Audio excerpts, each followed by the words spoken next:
but we won't. So we'll wait for some people to come in.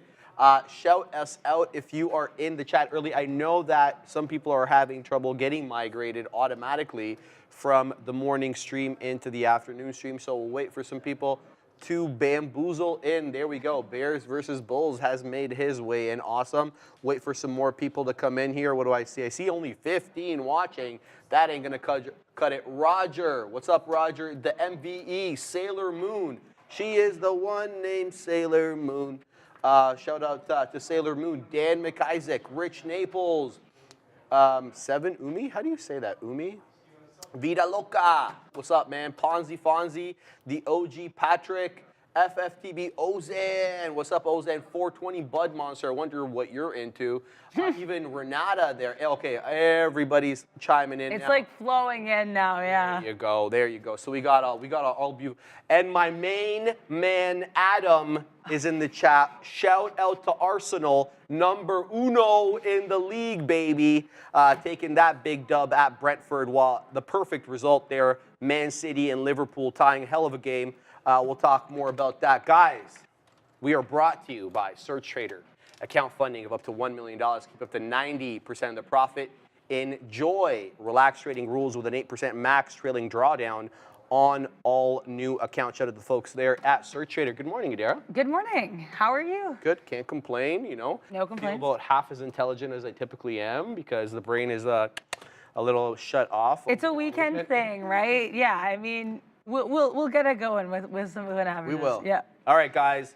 We are talking about moving averages today, okay? We're going to wet our beak with the whole moving average thing. We're going to talk about what they are, the difference between a simple moving average and an exponential moving average. We're going to talk about some different time lengths, the ones that I personally use. We'll talk and see what others are using as well in the chat. We'll get your opinion on some of the moving average lengths and the different reasons for using different length moving averages. And then we'll obviously the difference between exponential and simple. And then tomorrow we'll get into the moving average, convergence, divergence. We'll get into some other uses for moving average like the golden cross and the death cross. And then later on the week, we'll introduce some more indicators. The indicator thing can, it can probably span a couple of weeks. We'll see what we get to by Friday, how much we've covered, and then we'll decide at that time. But before we go on, guys, 4,400 of you watching, I would really, really love it if you guys could hit that like button in the chat. Tell the algorithm you like what you see and help us grow over here, guys. Okay, so first on the list, let's get to the what is moving average. So I'm going to bring in a chart over here, and more appropriate it could not be to have a firm up on the chart, the black chart over here, up 11%. And it's off the highs, Adara. On the day, it's having a good little day. So we're going to talk about the moving averages that I have on. Okay, and then we're going to get into some of the deets here. Okay, so first and foremost, moving averages is a stock indicator commonly used, obviously, in technical analysis, because that's what we're talking about. The reason for calculating the moving averages of a stock is to help smooth out the price data by creating a constantly updated average price, okay? Come to the chart, Ram, so that I can give direct examples. Thank you. Let's just make this a little bit thicker so that people can see it. I'm going to make these a bit thicker, and I'll tell you exactly what they are in a second, so just allow me a moment. Moving on, by calculating the moving average, the impacts of random short-term fluctuations on the price of a stock over a specified time frame are mitigated somewhat, not exactly. Simple moving averages, or what we refer to as SMAs, are basically a simple arithmetic average of the price over a time span, while exponential moving averages, EMAs, we refer to them as, place greater weight on more recent prices rather than old ones over whatever time period. So just before we go on, what you need to understand, the difference between a simple moving average and an exponential moving average, and we're going to get to the more details later, is the simple one is you take the certain amount, so it's a 14-day time frame we're looking at. Say it again, Ram. Okay, no problem. not to the production team's liking. Is that better? Okay. So a simple moving average, you just take the amount of time periods in question, let's say 14. You take the prices, and then you add them up, and you divide by that time, 14 days, okay?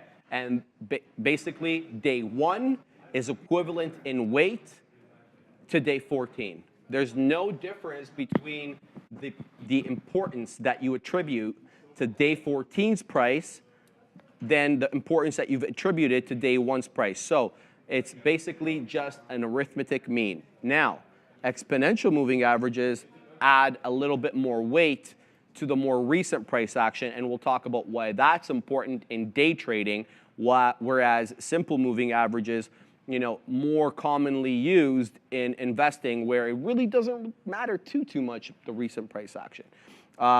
Moving on, just before I get you in, Adira, understanding a moving average, we're going to go on a little bit here. They're calculated to identify the trend direction of a stock or to determine its support and resistance levels. And we're going to talk about them as in their use, possibly for support and resistance, much like we talked about support and resistance and price action. It is a trend following or a lagging indicator because it is based on price action. This is something we haven't gotten into yet. A leading indicator versus a lagging indicator. This is clearly a lagging indicator because it is telling you what the price has done in the past. That doesn't mean that it can't be relevant to future price action. We're going to get into why it's relevant. The longer the period for the moving averages, the greater the lag. Case in point, a 200-day moving average will have much greater degree of lag than, say, the 20-day moving average because it contains prices from the past 200 days. The 50-day and the 200-day moving averages are the ones that are widely followed by traders and are considered to be important trading signals there, Adair. Anything to add or to? Yeah, I actually do have a question there then. Yeah. So then, because the 200 is more of a lagging indicator, is that still of note? Because I know sometimes it comes into play with things like the golden cross or the death cross, right? So is it just like more, is it more like it's of note if we have like other indicators with it as well, with like the higher time frame ones? I see what you're saying. I don't know if that was really well worded, but. No, well, I get what you're saying. You're saying basically, is it important on its own or is it important because you're using it with the 50 for the golden cross and the death cross? Very good question. It's important on its own. Okay. Yeah. So a lot of hedge funds, bigger money, what they'll look at to see is the price trading below the 200 or above the 200, and they'll gauge it in that way. Okay. And so important is it, in fact, oftentimes you'll see a stock, and we're going to get into an example in the wild. In the wild. We'll see where stocks actually have bounced off or rejected off the 200 despite there not being any previous price action around there. Say, okay, well, this was an obvious level of support. Oh, this was an obvious level of resistance. There was nothing there, save and except for that 200. Okay. SMA. So it can sneak up on you. Absolutely. Okay, yeah. I'm excited to see these examples in the wild because I think I'm a visual learner. I don't know about everyone else in here, but I'm a visual learner, so I am excited to kind of see the examples in the wild. All right, people are complaining about our mics, guys, by the way. So I don't know what we have to do on that. Should I move my mic a little bit like this towards Adira, or they're fixing them? Ram and the Chilean Nightmare are on it. They will be on it momentarily. Going on, investors may choose different periods, okay, of lengths to calculate the moving averages based on their trading objectives. So there is 4 that I use, okay?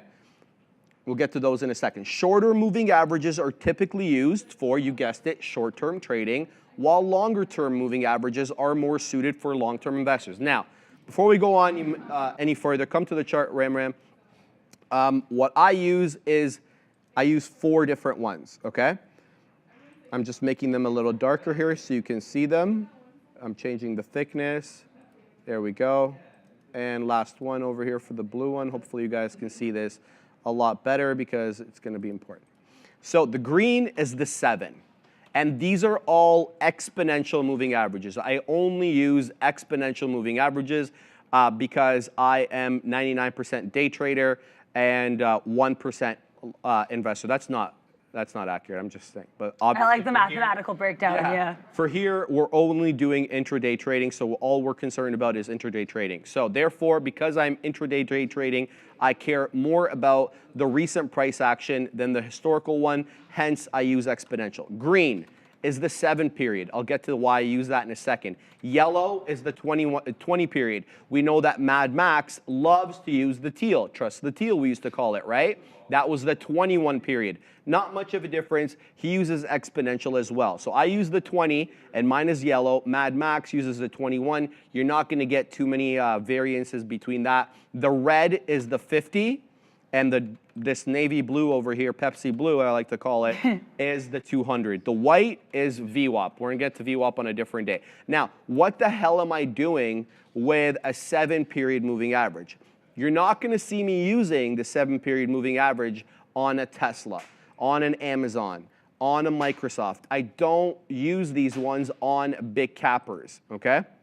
Where I like to use the 7-period is on the small cap gappers du jour. For example, on BDRX, I likely would have employed the 7-period moving average. Same thing with the 20. I like those ones for the, here today, not here tomorrow type stocks, and that's the small cap gappers. We have BDRX today. Let me put in BDRX over here. Let me connect this. BDRX is a good one today. Yeah, well, it was like a halter du jour, but we'll get to that. Here, let's go to the 1 minute on BDRX. Let me put in the ticker. And I have no idea whether there was any respect by BDRX for the 7 period.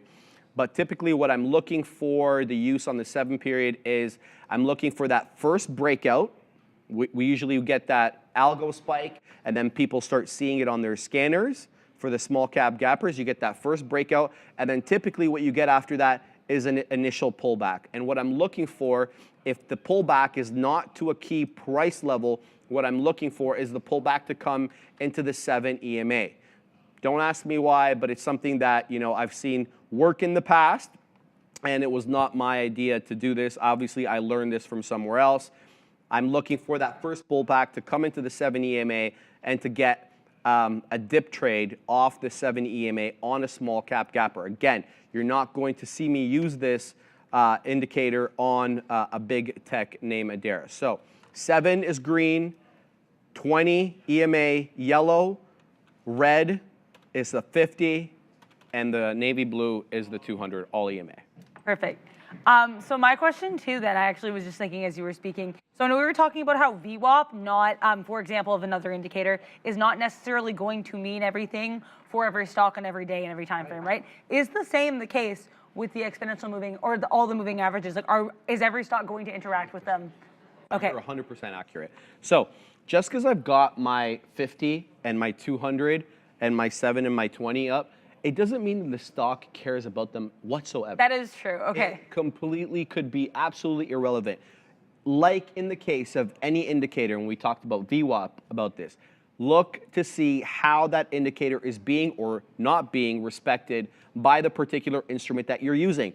If it's blowing through it from the top side and the downside, not pausing, not bouncing off it, not rejecting off it over and over and over again, why on earth would I want to use that indicator? It's clearly not being respected by the instrument. Yeah, that's true. Or the stock too, right? Like it's finding like ones that are interacting with the stock, and that because like VWAP on some days will be very much a factor for. Instrument. Oh, okay, instrument. Okay, I figured. So, yeah. I mean, like you could be trading a futures contract. Oh, I see. Okay. Right, or crypto, Thank or you. forex, whatever. So I didn't want to use the stock because some other people they don't use technical analysis for stocks. I appreciate that. Yeah. So you have to look to see, is the indicator being respected by the particular stock, whatever instrument that you are trading on the day? If there's absolutely no respect by it and it's not bouncing off it, it's not showing any inclination to even recognize it, don't use it. It's irrelevant in that case, right? So that's the first little thing there. We're going to get to some questions, I promise you guys. I know that you guys are tagging me right now, but I'm not able to get to some of these questions as we have to go through some of the content. When we go through it, we're going to slow down a little bit. While it's impossible to predict the future movement of a specific stock, using technical analysis and research can help make better predictions. A rising moving average indicates the security is in an uptrend, while a declining moving average indicates that it's in a downtrend. Not the most profound thing I'm sure you guys have heard today. Obviously, if we haven't, you look at the slope of the moving average, if it's moving up from down into the left to up into the right, obviously we have some sort of uptrend. Quite conversely, if it's moving from the top left to the bottom right, we have a downtrend. Now, we're going to get to this part a little bit later too, but I want to preface it now. A lot of trend following systems use moving averages for buy and sell signals. For example, they'll look in a trending market, not a consolidating market, a trending market. They'll look for, say, the 7 EMA to cross the 20 EMA from the south to the north, and when it does, it triggers a buy on their system.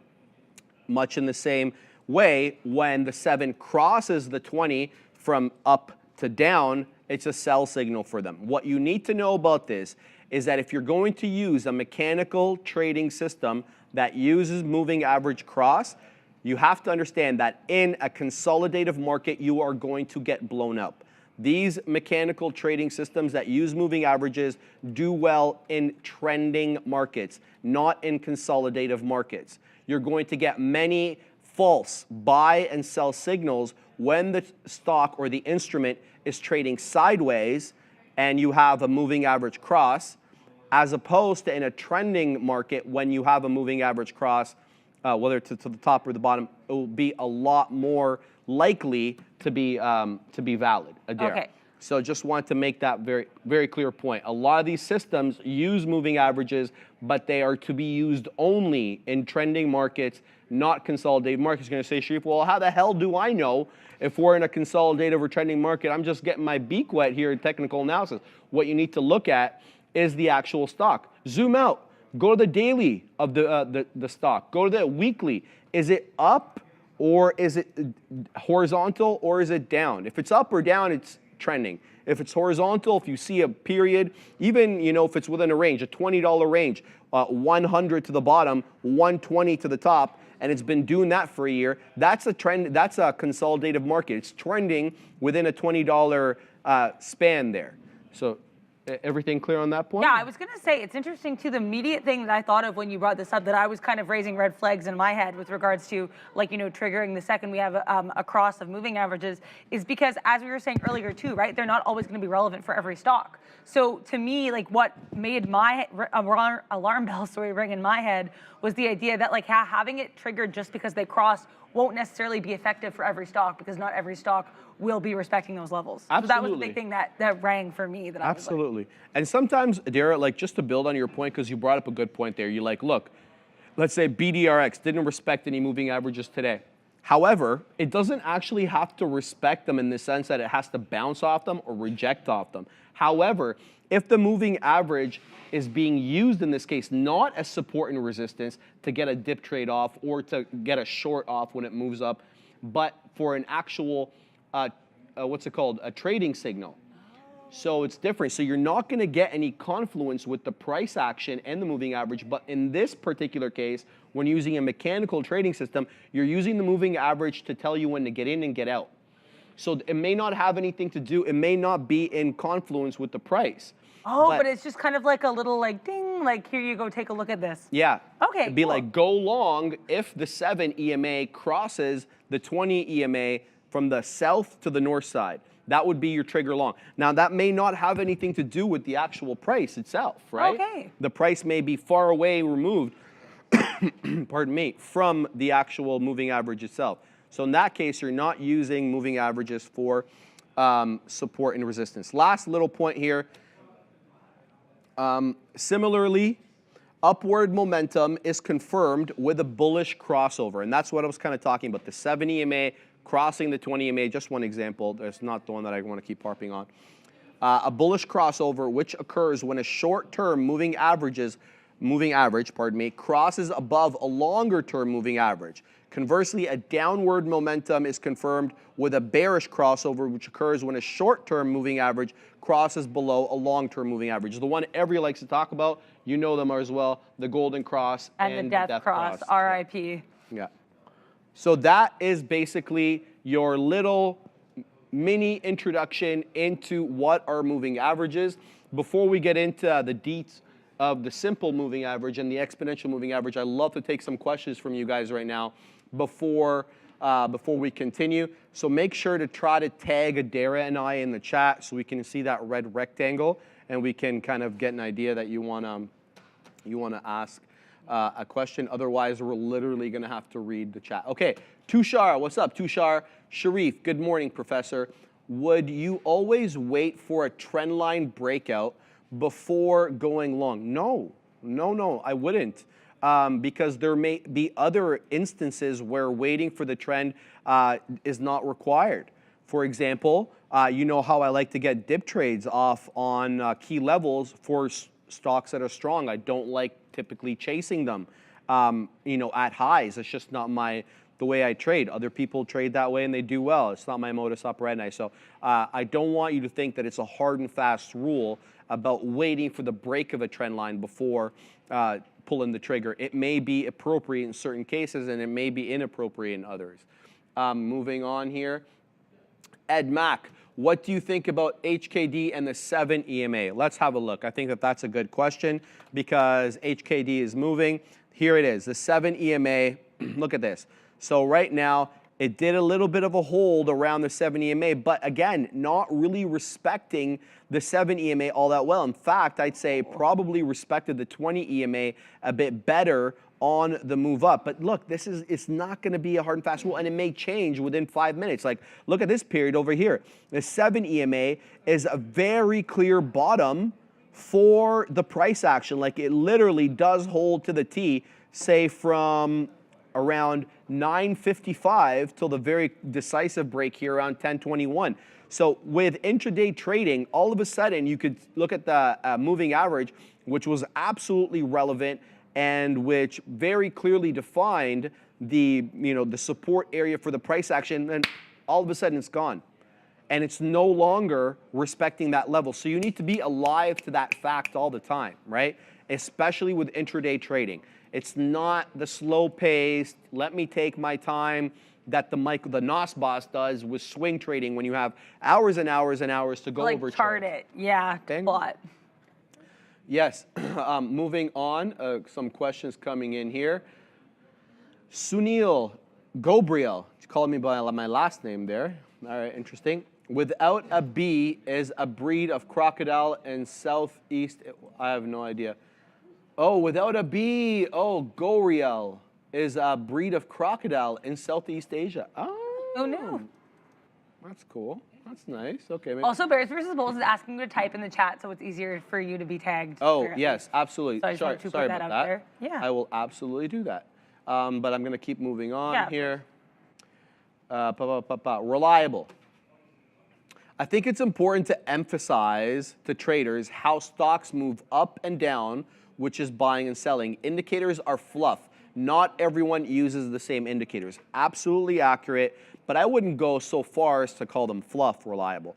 I would say that they are appropriate in certain instances and inappropriate in others. And really, the only way you're going to know that, and you've probably heard me say this again, screen time, and more screen time. You're going to be able to discern what scenarios, that they're more likely to provide a predictable result, and where others, they're completely irrelevant. So I do agree with what you're saying there. However, I wouldn't go so far as to call them flush. HKD is a good example. Yeah, we've got HKD up right now. It looks like it's holding VWAP at around that 5 2/3 area. Moving down here, 7 Umi, Sharif. What is a stage 4 trader and what are the other stages? I have no idea. I don't know what that means. All I know is based upon experience, and what we've talked about earlier, you and I, was kind of like that anecdotally what I've heard year 5 and year 7 are kind of when you really start to see a lot of benefits. That's cool. Okay, that's interesting. Yeah. No, I think whatever the stages are, I'm definitely like the early one. Yeah, but I think you learn like a lot just kind of as you go, like what you mentioned with screen time, right? I think experience and talking too about stocks, which is why the chat is cool too, because I find the more you kind of, and that's what I'm like really grateful for here as well, the opportunity to just kind of talk about the market and stocks, because I think through speaking on things, you can kind of get a better sense too. There's also a really cool question here from Feed Rhymes with AMC that I'm not fully sure of the answer of, so I'm excited to kind of work through this. Are moving averages fractal across the time frames? Very interesting. Very interesting. I'm going to go ahead and say depends on the type of moving average. If you're going to use the 7 moving average on the daily to swing a big tech stock, I'm going to go ahead and just put my neck out there and say you're probably not going to get the desired results. So the point I'm trying to make, the shorter the time frame for the moving average, the shorter duration your trade should be. So if I'm intraday trading and I'm taking, a non-mega cap stock, I will look at the 20. I will look at the 7. However, if I'm in a longer term play, let's say a swing, or I'm intraday trading something and it's coming very close to the 200 moving average on the daily, that will be of interest to me. So the short answer to your question, the longer term view you have for the trade, the longer term moving average you should be using. The shorter term view that you have for the trade, if it's intraday or 1-2 day, it's more appropriate to use shorter term moving averages. And that's what I would say about that. Okay. So then with that in mind too, is it still, you're still paying attention to like what stock you're trading though too, right? Because like with a Tesla, you're still not going to use like a 7-day or something, right? So it's a combination of the time frame, from what I can tell, my understanding. Go for it. Combination of the time frame and then what stock you're trading. And then from there you choose your EMAs. I should probably preface what you said there and say that it's just my style to do that. Okay. Like I don't use the 7, I don't use the 20 on the Mag 7. I've noticed just my observationally that they're not well respected. Okay. They're not. And again, it comes with more like screen time too, right? Like more experience to get a sense of what you like. Okay. Yeah. Cool. Whereas the small cap gappers, like what was that perfect stock you put on the watch list? Was that perfect? No. Oh, perfect. There was literally a stock called Perfect. Yeah. On the watch list today, you put it. Yeah, that would be more appropriate to use the 7 and 20. Someone just asked me right now, Eloy, Sharif, what about the 9 exponential moving average crossing the 20? Look, my friend, I've seen any number of combinations. I've seen 7, I've seen 10, I've seen 20, 21s. So, and the 9, clearly, because you were asking me about the 9 here. Personally, I use 7, 20, 50, and 200. But, I am not, that's not a comment on the validity of others as well. I just want to tell you that there's like umpteen combinations that you can have, and you're just really going to have to settle on one as opposed to the other. Again, it's probably going to have to do with what you're trading and, your trading style. So I don't want to comment about the 7 and the 20 because I've never used them. So anything that I have to say on that will just be bupkis. Reliable. Moving back up because I just missed a couple of people's things over here. For example, you need technicals. Reliable is basically going on from his previous comment there. For example, you need technicals to correlate with indicators. Yes. All that matters when you take a long, having more buying pressure than selling pressure. Always the case. Obviously, what we're looking for here is an edge to give us an idea whether that's going to happen or not. Reliable. Stop console wars. Teacher, what range do you see on the MQ today? You mean the NQ? I'm pretty sure you say the. Yeah, it doesn't make a difference. There's like such a one is just allows. It's like Google. Okay. Right.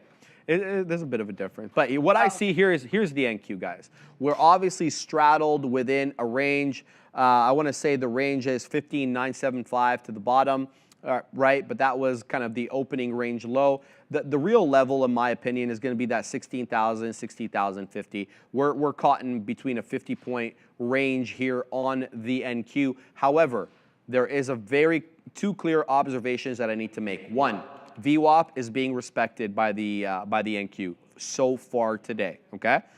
We had respect here, and we're having respect right here. So that alerts me right away. Second thing, we have clearly higher lows, right? From the morning, from the 9:30 print, and even before that, around 9:10, when we kind of made that local low, it has been a series of higher lows. So buyers, despite the fact that we're only up 0.04%, it looks like buyers are overwhelming sellers on these dips incrementally, ever so slowly.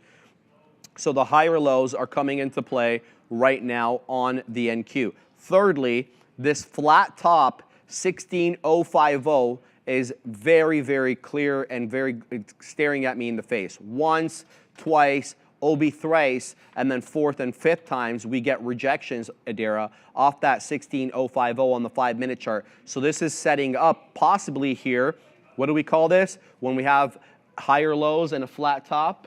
Higher low, flat top, that is an ascending wedge. There you go. And I'm not a big fan of using these chart patterns on the future. Yes. But I think when the ascending wedge, you know, it kind of stands with itself because you see the incremental higher lows when you clearly have that defined top 16050, in my opinion. So if we get above and stay above 16050, let's see how we trade when we get there. Every time we've gone there and we've traded at 16050, it's been closing prints south of that 50-point level. How long does that last in the face of these higher lows? We'll have to wait and see. So anything to chime in on, Adira, before I continue? No, I think, yeah, no, it's interesting to see, because I know you were saying, I know you don't usually use like chart patterns on the futures. Typically. But I know like recently it seems like there have been like some higher lows and higher highs, because I know last week there was that too, where you did call earlier. Yeah, where you were like, oh, look at this, and then it ended up coming to fruition. So it seems to be one of those ones that works. Right? Yeah, and I think also like that's a sign too, kind of with everything we're talking about. There are some times, like, you know, certain times where patterns and indicators and things will help you, and other times where they aren't. So it's just like, you know, best to be aware of them and kind of decide, you know, use your own kind of decisions as to if they will be helpful or an indicator or pattern in play for that particular stock. Okay, robot. Moving averages are alpha. So easy to read from because it is the same thing over and over again. I think simplicity is not necessarily a bad thing. It's just my concern is their relevance. Sometimes I just see that they're completely irrelevant on an intraday time frame, while we have price action and VWAP that seems to be a bit more relevant. You know how I feel about closing price, guys. So I look at high a day, low a day, closing price, as well as VWAP. So those are like the technical support levels that I use, support and resistance levels. Now, when the moving averages show themselves to be obviously relevant on a particular day for a particular name, I have to take note of them. Otherwise, I'm doing myself a disservice by not acknowledging their importance. Patrick, Sharif, screen time and a banker needed. Nah, come on, you just need screen time, my friend. Lots and lots of screen time.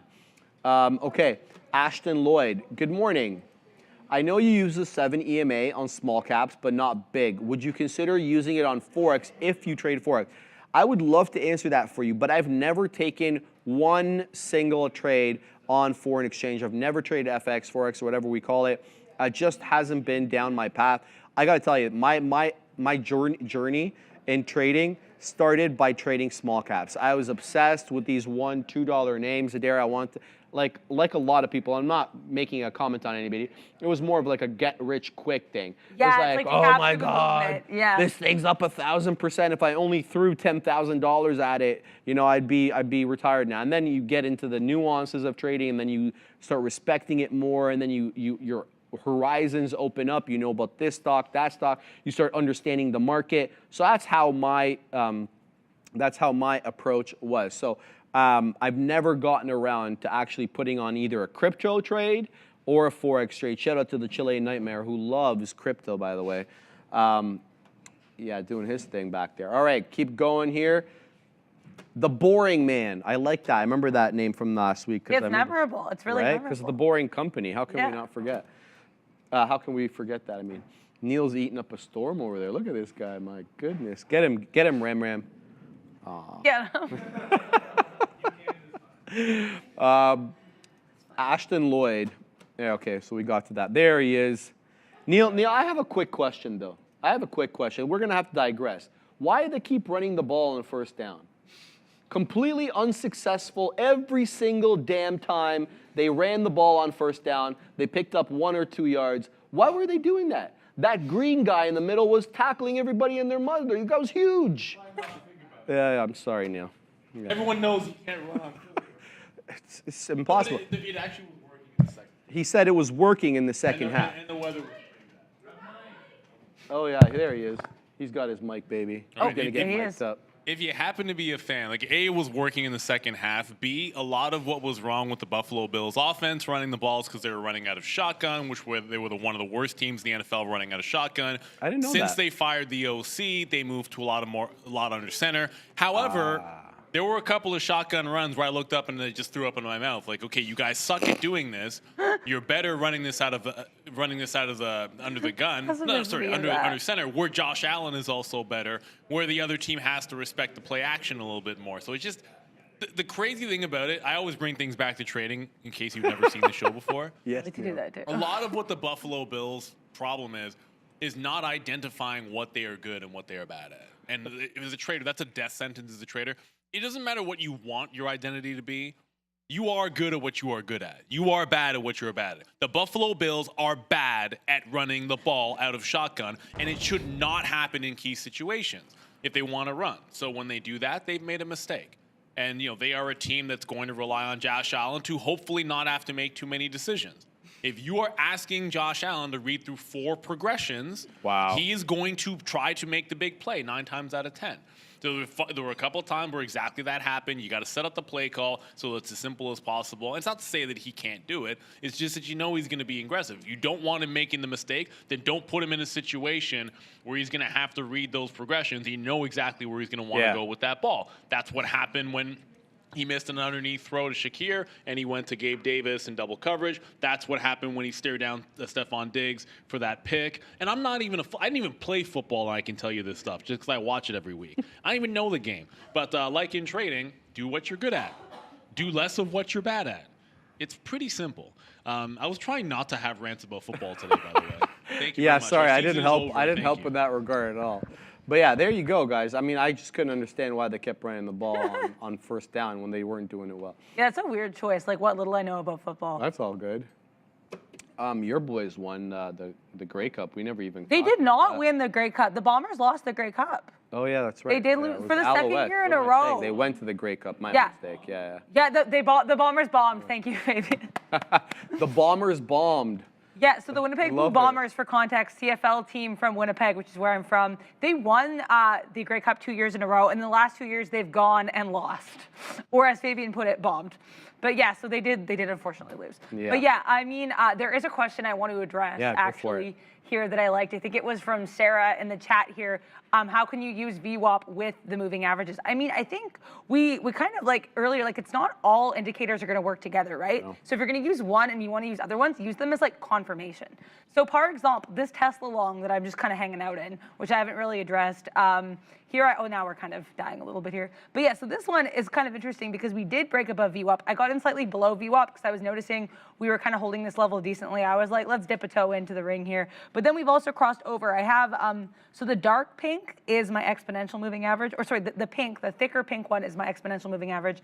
My simple moving average is this purple one here. So it has crossed over all of them. So, I mean, I don't know if necessarily these are all going to be of use for Tesla, especially because Tesla kind of tends to not care about indicators. As much as the market generally does not care about your feelings, I would argue that Tesla cares about them even less than the general world of the market. But yeah, so like for me being in this trade, we see this break above VWAP, and then I see this break above the moving averages. It might serve as confirmation to me, right? And I mean, I'm still gonna have my risk parameter set, right? But I think basically to answer your question, I think you have to consider whether or not the stock is even interacting with VWAP, right? So in the case of this Tesla trade, very much VWAP is a factor here. We did bounce off VWAP. That's not going to be the case for every instrument. Thank you for that word. It's a great word. Yeah. But also, and then you have to think about, is it even interacting with the simple moving averages and VWAP? So if it is interacting with these, then I would say you could kind of use them all together as, shout out to OB Confluence, or just kind of, I guess, affirming that the trade is doing what you think it's doing. That's a hell of a trade you got there. Thank you. Yeah, You notice the higher lows there? Yes, I did. That's why I hopped in, and I'm hoping I'd like to take out part of my position around this area just in case we don't get a higher high. That's kind of where the goal is, but I'm just waiting for us to. I'm liking that 227, baby. That'd be nice. 237. Yeah. 237. Pardon me. Yeah. That would be intriguing. That'd I be think nice. I might hold out for there. Might hold on for Hold at a least piece for a piece of the dream. There you go. But yeah, so anyway, so I'm using, just using that Tesla trade as an example. As I like to do is we're kind of doing all these lessons, right? Like using the trades we're taking as examples of the lessons. So I would say in this case, VWAP and my moving averages are probably all in play here, but they won't always be. Beatrice Rumsford said something I really like. You learn by losing, paper trade first. There was a person that I would follow initially when I first started trading, and their kind of motto was, you paper trade until you can prove profitability in the sim before you ever put real money on the line. You need to prove that your system works, and your system may have to adapt given the market conditions. So it's a tough one to actually fulfill. But that's what I kind of believe, and not everybody's journey's gone through that. So I just wanted to put that out there. Shout out to you, Beatrice. I do like that. Denver Trader says, I like the 5 on the daily, to each his own. Absolutely. I do agree with that as well. Make sure you believe in what you do, and you see relevance and you see validity in the indicators that you're using. And you're only gonna be able to determine that if you use it over and over and over, and you've seen many scenarios with that, again, to either prove it worked or it didn't. So a lot of it's really gonna be screen time. I'm sorry to keep saying that, guys, but you don't go to law school in 6 months.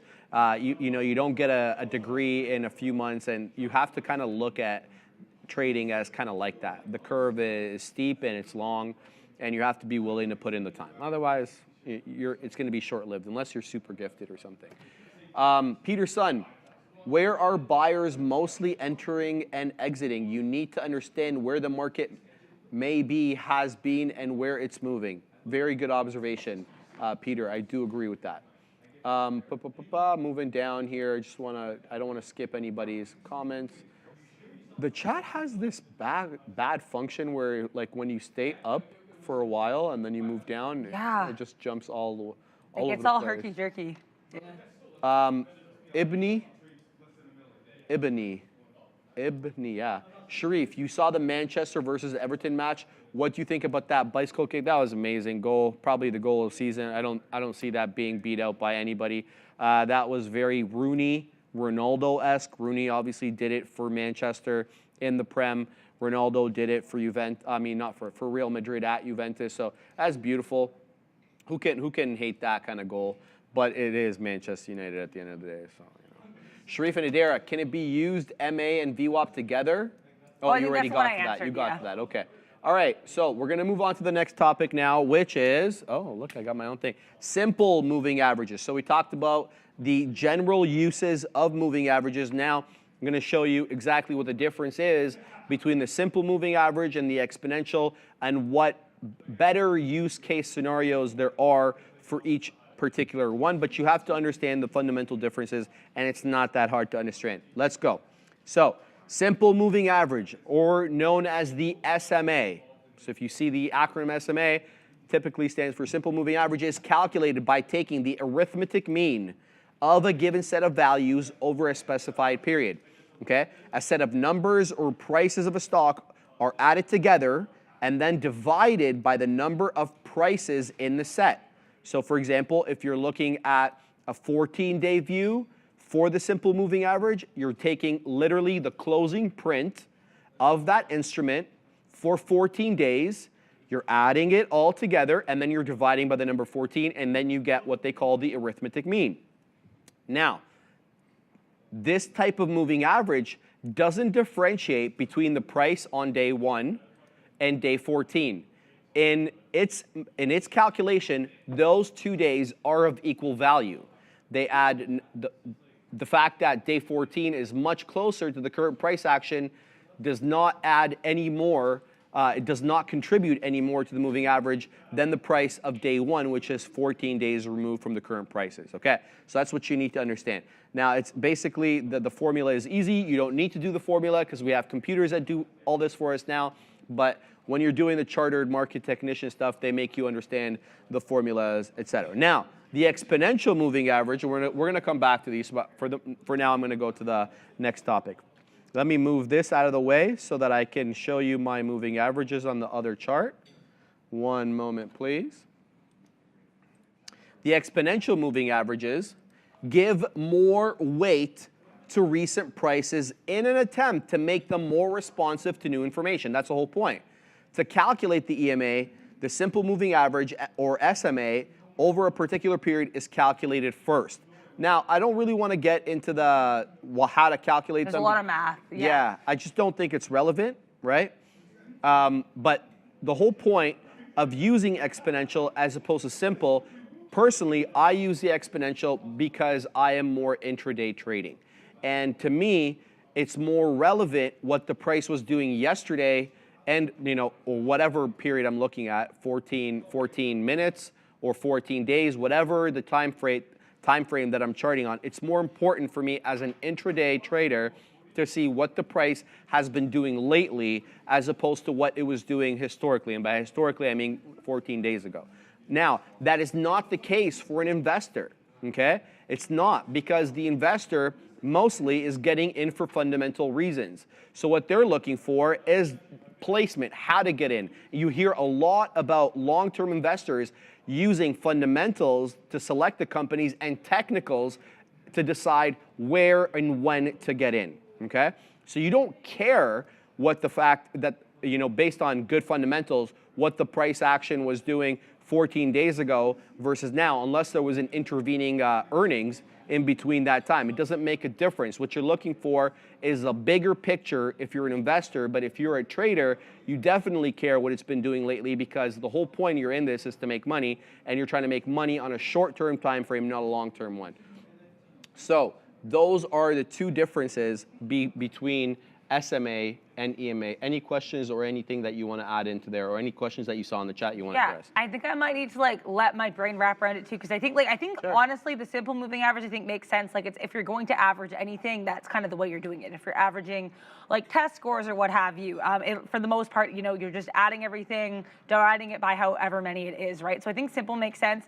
I think I do understand. I think on I don't want to use the word fundamental because it's something different here, but on a basic level, it makes sense that you'd want to use exponential if we're day trading, right? Because it'll be more receptive to intraday moves. But actually, okay, through this, I think I have a question. Go for it. So exponential then, even though it is more receptive to more recent movement, it is still a lagging technical indicator, Yes. right? So it's still, Yes. it's still not, okay.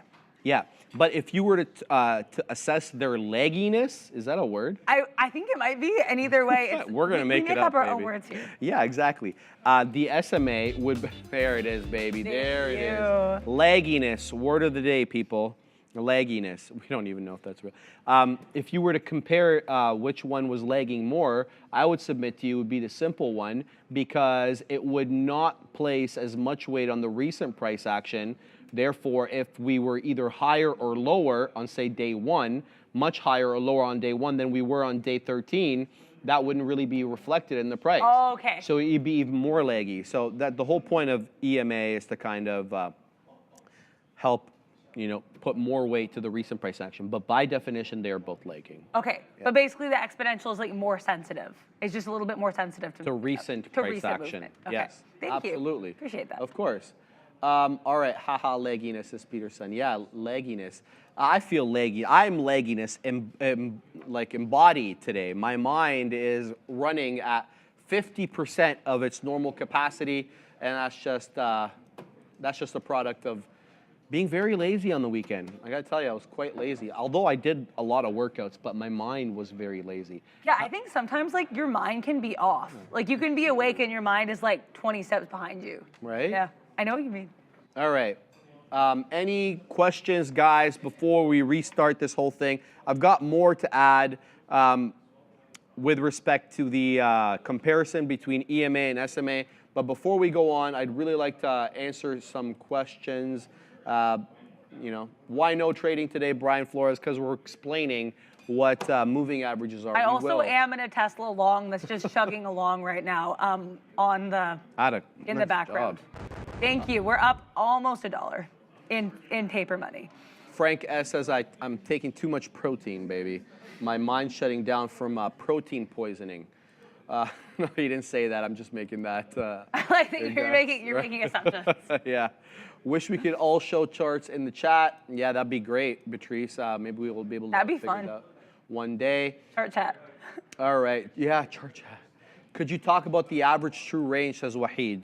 I talked about it before with respect to how to place your stop loss and your trailing stop. Maybe we'll circle back around to it, but ATR very important. Again, just to give you a quick tidbit, where to place your stop loss and your trailing stops, because you need to know what the average range for the particular stock is. Otherwise, placing your stop willy-nilly will likely probably get you stopped out. All right. Why not has Lagginess from his Vegas trip? Well, lucky you, my friend. I like the humble brag. Yeah. I have to respect the hustle. Right?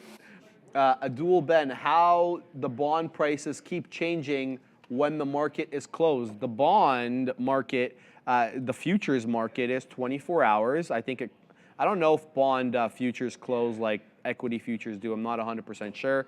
But you're going to have bonds moving all night in the same way that you have the NASDAQ futures and the S&P futures and the Dow and the Russell all moving all night, save and except for that period between 5 p.m. and 6 p.m. when it closes for 1 hour. Okay. I don't trade gold, Florian, but I do keep my eye on gold. I know that it's above 2,000. I see it's 2,009 right now. I keep my eye on it as a market to make my assessment on the market, but I don't ever trade it. Shout out, thank you, Mike, for the comment there. Michael Wu, Sharif, can you explain the cup and handle? My man, we did chart patterns last week, although it was a shortened week, so maybe I do owe you a cup and handle. If we have time today, and if I find one in the wild, I'll be able to. We're always looking in the wild. Yeah. Kalani, Sharif, problem with paper trading is money used for trades and paper trading settled immediately, as to where a live real money account funds takes 1 day to settle after setting. That really threw me off. So you're right, but what you need to understand is that you're talking about a cash account. So the difference between a cash account and a margin account is this 1 or 2 days till settlement. I don't know what it is now, 1 or 2 days. So basically, with a cash account, what you're doing, you're buying, let's say, 10 stocks of Tesla, and you make $1 a share, like Adara is going to do right now, maybe even more, on Tesla, and you sell. So technically, you should have $1 of share profit, right? Let's say you bought 10 shares. That's $10 in profit right there. However, you come to buy another 10 shares because it keeps moving up, and you don't have any money. That's because the money that you used to buy the initial 10 shares is technically out of your account until it clears. And that's either 1 or 2 days. That's with a cash account. You can get around that issue with a margin account, and you have immediate access to that initial funds that you use. So if you bought 10 shares of Tesla at 10 a.m., sold them at 10:30, and at 11 o'clock you want to get long Tesla again, you'll be able to get long. Whereas a cash account, you're going to have to wait a day or two until that clears. Is it 1 day till settlement now, or is it 2 days? Does anybody know? I don't know. The chat, fact check me on that. Is it 1 or is it 2? Some people saying 2 days for stock, 1 day for options and cash account. All right, that sounds like it makes some sense there. Apple's absolutely ripping here. Oh, it's not the dead one today. It's not the dead one. So we're going to take a quick reprieve here and talk about the market, because the NQ is right back at those levels that we talked about earlier, 16,050, all the while with higher lows and a hold, 2 holds off VWAP. We could be really destined for a nice little break here of 16,050 if we get above and hold above, nicely above that 16,050. So this is what I'd be looking for if I was looking for a short. In all honesty, what I'd be looking for are moves up into a key level and then wicks at those levels and then closing prints below them. But that's since changed a little bit after this bounce here at 11:15 off VWAP and a move back up. So now we're going to look for the opposite, a decisive clearing of 16,050 and moves back down that bounce off, not reject off, that bounce off 16,050. But I want this to clear a little bit, make maybe a 16,060 touch and then a move back down to 16,050. We'll have to wait and see what we get. Not every setup is similar to the other one, but this is what we're looking for here in a strong market. And we're seeing equities, especially Apple and Meta and Microsoft, really make moves here. We saw Amazon make a move earlier. It's since been consolidative. Tesla is also putting in, pardon me, higher lows. It's Google here that takes the crown of the dead one today, as it is below VWAP and technically down on the day. So that, I just want to make a quick comment on that for the chat. But the cash account and the margin account, something that you should really be aware of if you're going to day trade, especially for that, if you're gonna make this a regular thing. There we go, 16,063. Now we are pumping here on the futures. This is what you want to see. Adara is in a print factory over there on her Tesla trade. Right now. I am in a state of bliss, elation, if you will. So I got in at 234.39. We are currently literally dancing around 235.39 right now. So I would love to, if we can get a little bit above this like dollar in the money area, I would like to take out maybe half my shares here, keep a little bit the rest. To shout out to Sharif, a piece for the dream, because yeah, I was getting a little bit worried because I was noticing like these kind of wicks upward that weren't really being fulfilled, and I was like, if we have a decisive break below 235, that might be where I take profits and run. But we didn't really break below it, so I was like, let's kind of wait and see here, trying to work on like I've been saying this since we did risk management. One of my biggest issues with risk management for myself is knowing when to hold them and knowing when to fold them. Yeah, shout out to that song. For sure. But, okay, so yeah, we're dollar in the money with Tesla right now. But yeah, basically, so I think part of it was just like, because we did still have that movement up, we didn't have that break below 235, I wanted to stay in. I am pleased as punch that I did. Good job. Also, yeah, it was interesting. I saw earlier, because we were just talking about like accounts and paper trading. I saw earlier some, rumbles in the chat about paper trading and like, the stakes being different because you don't have money on the line, and the emotional aspect being different when you're trading with real money. So from my perspective, I've only paper traded, but I find, and maybe it is different because, I am doing it like live here. I mean, not like live, but like live for YouTube. And I think like, I honestly find I still do have the emotional aspect in play, but that might, it might be a person-to-person thing. But I think if you think of it like as the stakes are as real as they would be if they're real money, then I think you still feel the stakes. I'm still like here, like, on the edge of my seat waiting for Tesla to run up, right? So I think it's like partially, I do understand like from a theoretical standpoint that the stakes are genuinely lower than people who are in this trade for real, which if there is anyone in this long for real, congratulations.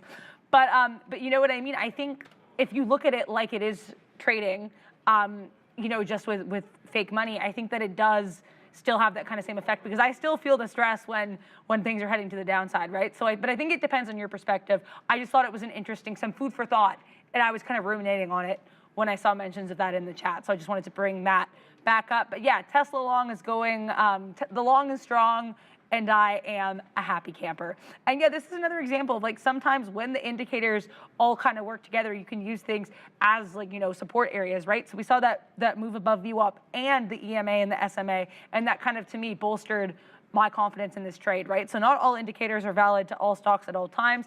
In this case, though, Tesla and VWAP have been besties since the pre-market. That has not changed. So just kind of using that as an important support resistance level for myself, because that question came up earlier, and I thought it was interesting. And yeah, always bringing it back to the moving averages. But yeah, right now, Tesla has said bye-bye to VWAP and the moving averages, and I could not be happier. Okay, let's talk a little bit about the diff now between EMA and SMA. So let's go to the figure over here that I've got. So just to recap quickly, the calculation for EMA, the exponential moving average, puts more emphasis on recent data points. Because of this, EMA is considered a weighted average calculation, okay? Compare that, or contrast that, I should say, to the SMA, which is not. In this figure here that we're looking at, the number of periods used in each average is 15, okay? But the EMA responds more quickly to the changing prices than the SMA. So the EMA here is the orange, and the SMA is the blue. And you'll notice the EMA start curling down a little bit more or prior to the SMA, and that the reason is because the recent price action, this price action over here, started taking a turn for the worse, okay? And the EMA was able to respond to that quicker than the SMA. Quicker, yeah, I know. More quickly. Leave me alone, Ram. Ram's always on my case over there. The EMA has, come back. The EMA has a higher value when the price is rising than the SMA, and it falls faster than the SMA when the price is declining. So we know this as a responsiveness. This responsiveness to the price change is the main reason why some traders, especially intraday, use or prefer to use the EMA over SMA, okay? And this is a case in point here exactly of why you'll want to use that. Again, I really want to stress SMA is the standard. EMA is kind of the outlier used by the degens like myself who are intraday trading, whereas the SMA is kind of the levels that big money is possibly plotting off, gauging off, looking for new entries or exits when it touches that 200 SMA, that 50 SMA. So I need to be cognizant of both, especially on what's it called, the daily time frame. So I just want to make that very, very clear. Before we move on, any questions in the chat about anything that we've talked about so far before we kind of circle back? People saying double top on Roku. I'll have a look. Why not? It looks double top-ish. Double top. Okay, well, here we go. Here's a look on Roku. And yeah, that 102, 103 area obviously making for an interesting look here on the double top. Now, Adara, we did double tops and double bottoms on Friday. I'm going to put you on the spot here. I'm excited. I'm going to put you on the spot. Okay. All right. Where am I if this manifests? No, Ram, yeah. Let me just I think put I in. know the answer to this. Okay, so I didn't even ask you yet. Give me a second. Well, Let okay, me ask the question. excited. All right. Now, if this manifests into a double top, Adara, if this actually is going to be a double top, where am I getting in and where am I placing my stops? So we're getting in when we break below that trough. This one here? That one, yeah. This one? Oh, I pointed that way earlier. That one. This one right here? Yes. So. Okay. And then your stops will be at the top, at the double top. tops. Okay. Because if you go above that, you don't want to be a part of that trade anymore. Talk to me about the measuring. The measuring. So you want to measure your profit taking from basically, I'm a little more sketchy on. Okay. But the length between the trough and the top. Yes. So that's what you're going to use to measure your profit takers. Okay. Hold on. Yeah, you're close. So I know this area over here, from the bottom of the trough to the top of the crest, right? This is how much I have to risk. I have no choice. Oh, that's the risk amount. Okay, yeah, right? because you need to put your stop at the top. Exactly, because the trade is no longer valid. It's no longer a double top if we break through this double top, right? It's like bye-bye, yeah. So my stop has to go above here. My entry will wait for the break of this neckline, the V part of the M, okay? Okay. So because of that, I have to give myself this risk. In this case, we're going to take it short if it breaks 101. Okay? Generally. 101. And I have to give it to 102.80. So let's say 103. Okay. So there has to be $2 worth of risk there. If I'm doing a 2-to-1 risk to reward, is there $4 for me on the chart here? You see that? Remember we talked about that? Yeah. How we had to do the measuring for the amount of risk and to see if there is a possibility on the current chart that I could get $4. Well, that 101 area over here, and where do I see the next level of support? It's all the way down here at 96, 95. I'm not saying Roku gives up the entire ghost. But if it gives up part of the ghost, then you can take your profit. And that's what I'm saying. So good for you on that. Just wanted to do a quick refresher because we did talk about these bad boys on Friday. Yeah, no, I appreciate that. And it also gives me practice like charting them in the wild. There you go. Like, in the wild, looking like, what are we doing? So yeah, no, I appreciate that. I like getting put on the spot, with a little bit of notice. And yeah, I mean, I think the measurement part is the biggest thing I learned last week. Personally, I don't know about everybody in the chat, but for myself, I found like the extent to which you really need to measure the breakout to find your profit takers and plan your stops was, I think, really cool and really informative for myself. So I appreciate the ability to kind of, again, see that through in real time in the wild here in the market. IRL, baby. All right, guys. So that is the look there. I got to tell you, I'm involved in a future trade right now. I did like that bounce into 16.050 and then another bounce back up. So I'm involved. I don't know why the position board is not showing, but I'm involved at 16.055. We're looking for that move possibly into 16.1. It may take all afternoon for that whole thing to happen, but this is what I liked. I was waiting for a 16.050 break, and then it dipped back into 16.050 to show me that former resistance now acting as support. We'll see if this one works out or not. But yeah, involved now in the future. All right. C Killer saying, explain the breakout side of this trade. I'm assuming he's talking about the Roku. So the breakout trade here would be clearly through that 103. So look, you're not, right now we're not getting that very clear double top. Now this could just be one of those cases where this is the first major pullback after a very big move up, and then we continue to make newer highs. And this ends up just being a higher low. So this was the initial low over here, and then this ends up being a higher low. This is clearly the high that we have to contend. We haven't broken it on this side over here, so this one will have to continue above 103 for that trend to keep going. So I'm assuming that's what you're talking about. The breakout trade will be 103. That's not how I trade. I don't want to chase this through 103. You're not going to ever see me getting long there through the break of that resistance level, but that doesn't mean other people don't do it. So, yeah. Someone's saying cup and handle on Roku. I don't see cup and handle there. No. No. Maybe on the daily chart. On different, yeah, I think the thing is too is different time frames. Like we talked about this last week too, right? And even a little bit earlier with regards to the moving averages, different time frames can tell you different things, or you can use different aspects of other time frames, right? For confirmation on patterns. But not every time frame will react to everything the same way. Also, we have position board now. Look Ooh, yeah. I'm apparently I'm short the futures at zero. So I'm 16,062 points in the money right now. So I can just go ahead and retire, because well, yeah.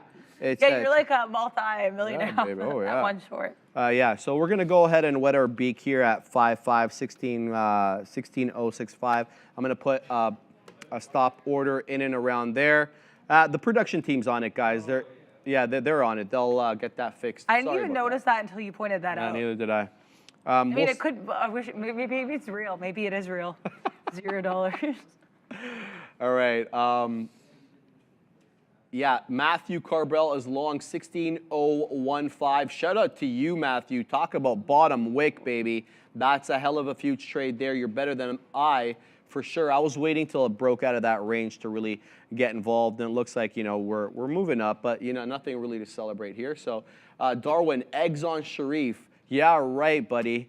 Oh my God, let me tell you about, yeah, maybe I'll save this one for a later time, but there was an egg story this weekend at No Frills. And anybody who's wondering what the hell No Frills is, it's a supermarket here. Oh, well, no, I'm not going to tell it. Neil's egging you on with your egg story. I can't help myself. Adara with the pun. She's killing it today, bro. She's killing it lately with the puns, man. Thank you. All right, William Broderick. DWAC gonna go nuts once it breaks 20 bucks. Is DWAC back on the move today?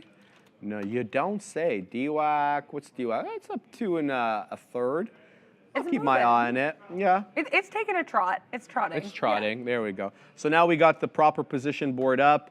Adara in that long. She just wet her beak. I did wet my beak at 236. I told you. There you go. There you go. You wait for that 237. You're going to get it. Don't worry. Thank you. I am waiting. Yeah, I took half my position out because, I mean, I talked about this a lot during risk management.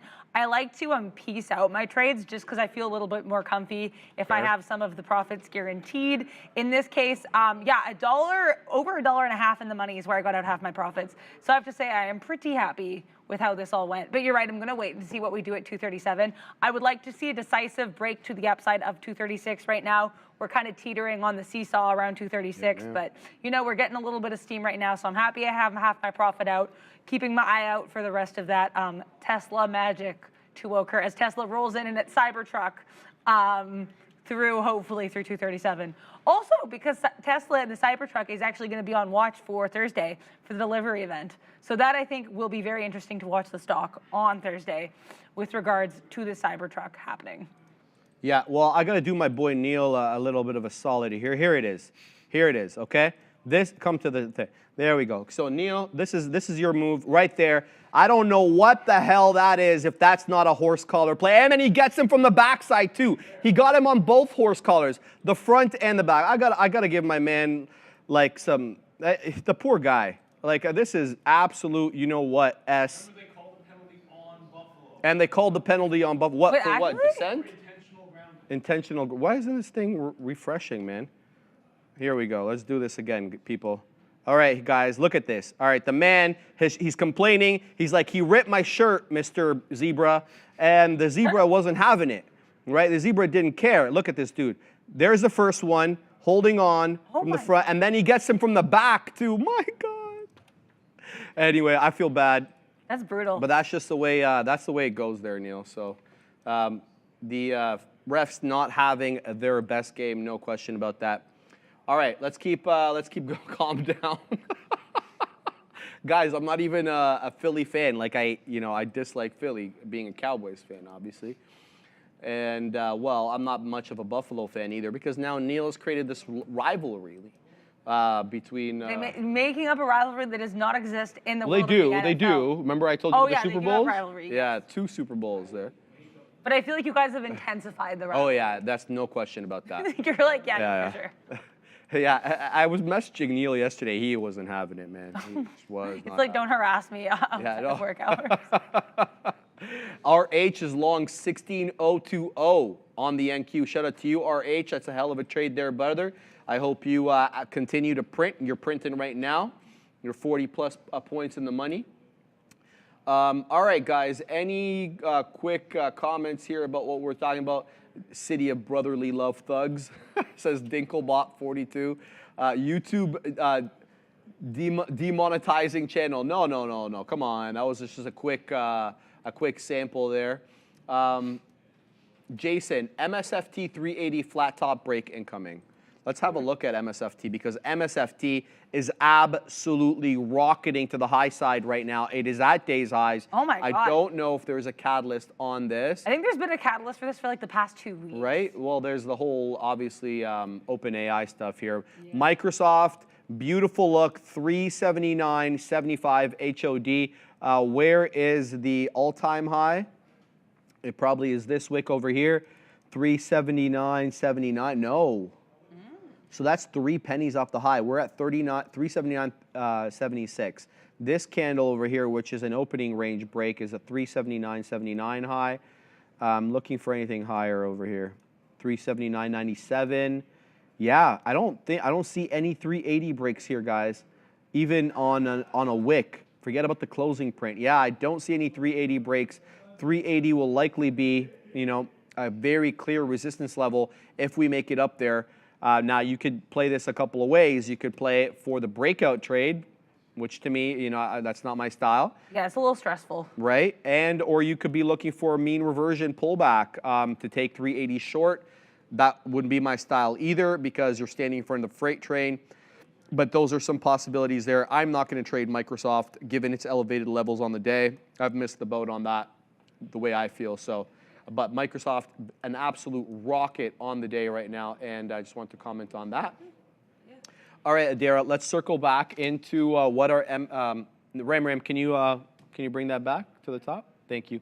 You want to start off with what our yeah, I sent that to you. Yes. And then we'll circle back. I would love to start with what our moving average is. So moving averages, basically, it's a stock indicator. It's used in technical analysis. And you can use other indicators, but it is just one example of an indicator. This is indicator week, so we will talk about more of them. But yeah, moving average, or MA, is one of them, because I know when I first started, I was like, what is an MA? I was very confused. I learned through kind of osmosis, but yeah, MA, moving average.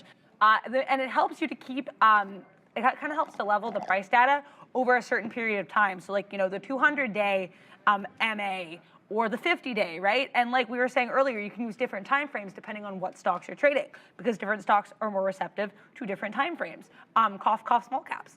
And then there's also the simple moving average within that, which is, that is actually just a straight up average. Like if you're gonna say average a certain thing, that is the simple moving average. It's literally just however many days, add the price action, divide it by the amount of days, then you get your average. Exponential moving average is a little bit more complex.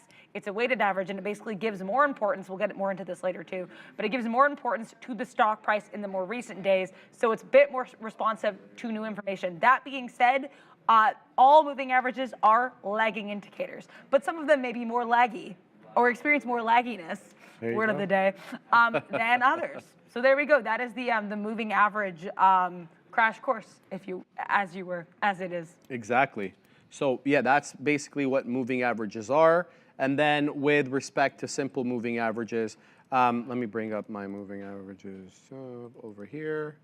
There we go. Now I'm not going to put DWAC. DWAC's not the one we want to look at today. Roku. All right, there we go. Let's pull this up. So simple moving averages, guys. The calculation is quite simple, okay? It is used by more longer term investors. I want to say, you know, if traders typically want to use exponential, that's not a hard and fast rule. I know that Neil likes his simple moving averages. That's kind of what he's based it around.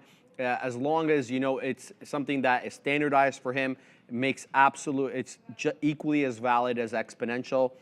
Just make sure that you're using one of the two so that when you extract your data afterwards to see how is my trading doing, is this an indicator that's, you know, really relevant for me, you have a standardized data set, not sporadic with some simple and some exponential, and you're able to kind of figure that out, okay?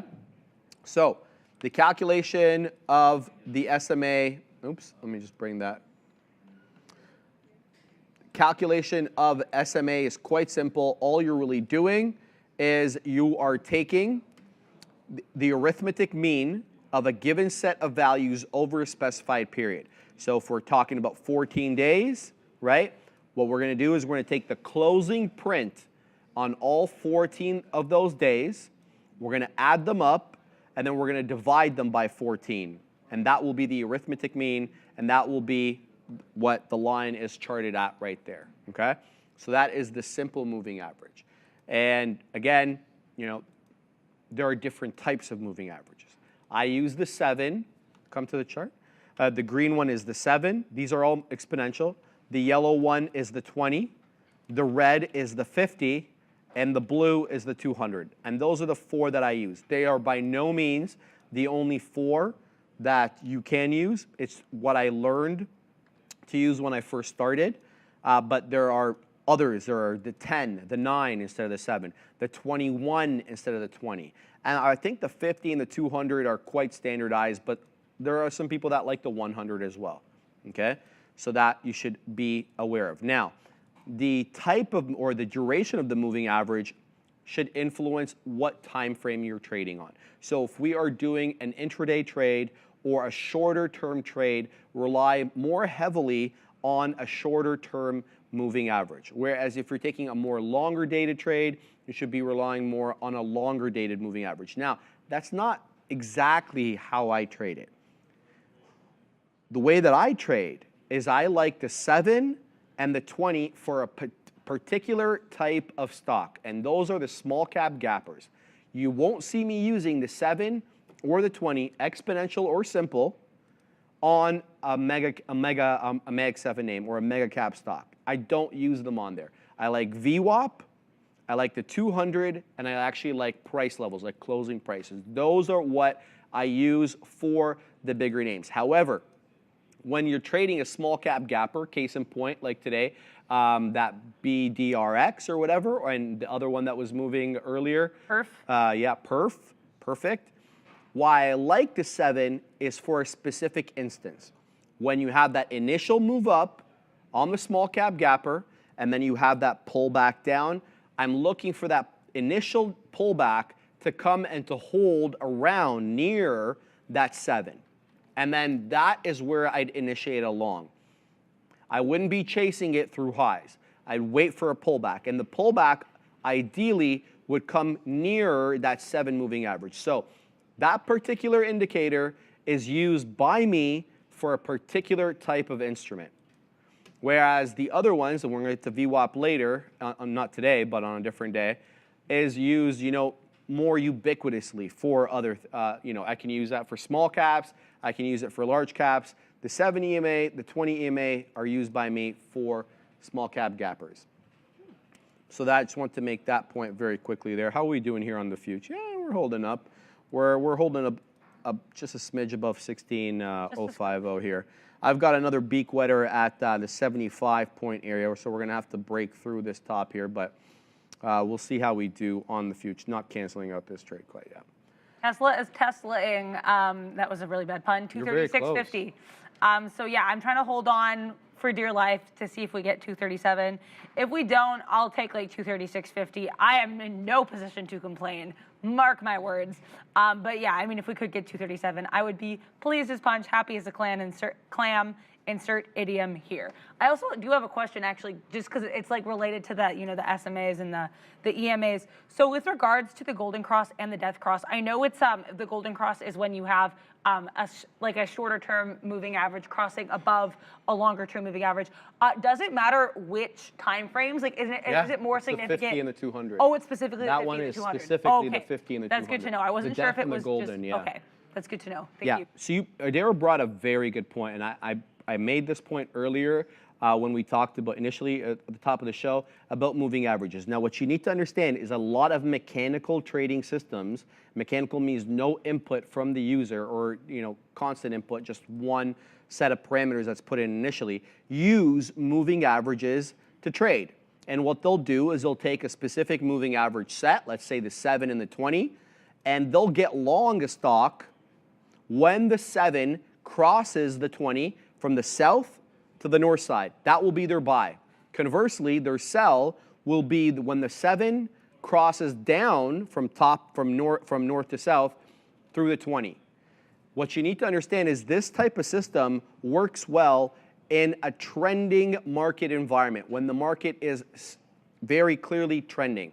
Where there is a lot of problems with these mechanical moving average trading systems is when we are in a consolidative sideways market. What you're going to have is many false alerts, both for buys and sells. And you'll end up looking at the chart and you'll see that the 7 cross the 20 like 10 times that day. How are you supposed to trade with that many false signals? You're not looking for anything more than 4. Maybe you get a couple of buy, a couple of sells, and you call it a day.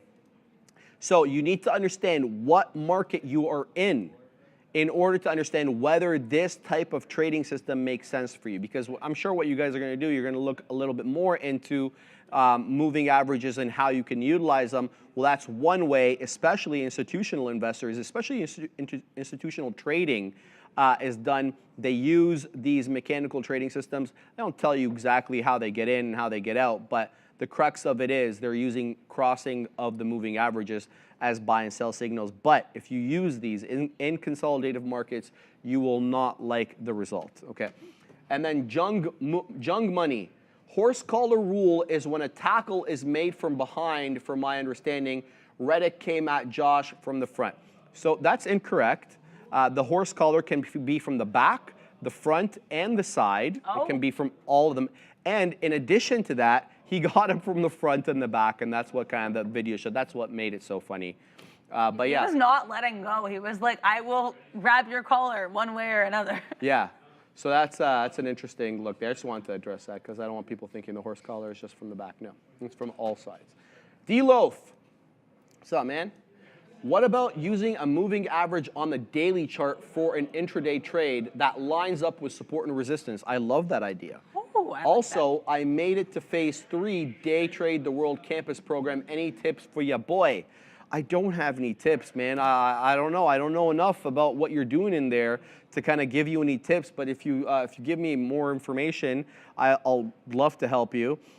With respect to your first question, though, using the daily level for the moving average, I absolutely love, depending on which one it is. So you know how I feel about the 200 as I talked about this on the beginning of the show, as a level of resistance and support.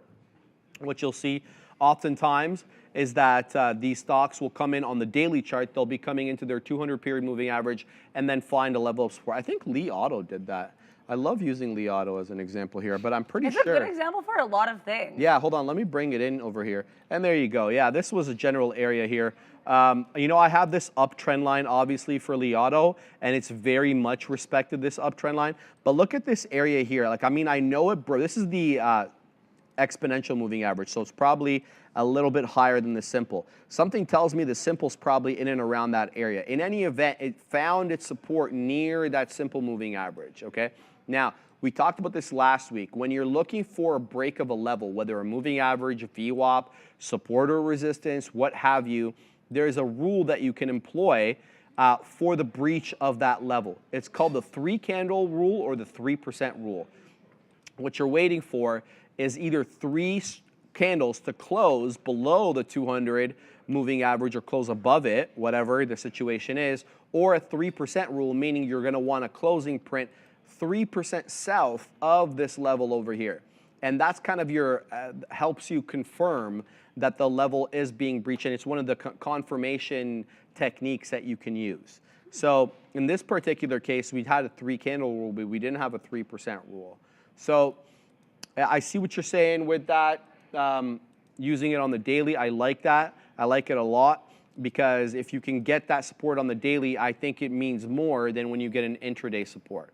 What you're going to have to really figure out is how much room you're going to have to give it, hence why I mentioned this 3 candle, 3% rule here, because it's more appropriate on the daily. Okay. Lolo, you guys are really missing out on a good Redfin RDFN trade. Long since $5, reclaim $7 now. Yee! I like the sound effect. Yeah, kill it. I'm happy for you, Lolo. Do you want to have a look at this? Let's look at RDFN. What did I tell you about that 237? Yeah, you were right. I literally you? have the rest of my piece for the dream is going to go off at 237. So thank you very much for spend the money guidance for there. again, I appreciate that. But yeah, this has been honestly a really good practice for patience for me as well, because this, like, we didn't break my levels, so I stayed in. Like I've always said, I think one of the biggest things for me for trading is like the mental aspect and just kind of trusting my judgment. And in this case, the judgment was right. And also I appreciate, like Sharif's support there for that 237 level, which does seem like it could be coming to fruition. And, if it does not, lest that, we fall down or something like that, we still have, some room to kind of work around here. I do like the idea of this 237 though, so I'm gonna let that hopefully do its thing, 21, and I will look at Redfin. Oh yeah, okay, $5 for Red Lolo. Congrats on this. This is beauteous. This is gorgeous. And this is an example too of like different indicators kind of being respected at different times, right? So we had a little bit kind of around VWAP, just chopping and turning around open for Redfin. But other than that, I would say not really a huge thing with VWAP. We've kind of been decidedly above the EMA and the SMA for the most part. We're kind of dancing around. And then we had that really nice break here at, I want to say, yeah, just after 12:15-ish. This is gorgeous, up 5% in the day. Congratulations to Lolo, because this is beautiful. Also, Jay Haas in the chat, SPX, can you do something for me? I'm obviously happy. That's a great pun. So thank you very much for that. But yeah, I think this is an example of Redfin kind of, yeah, like different indicators at different times. So earlier we had kind of VWAP and the moving averages.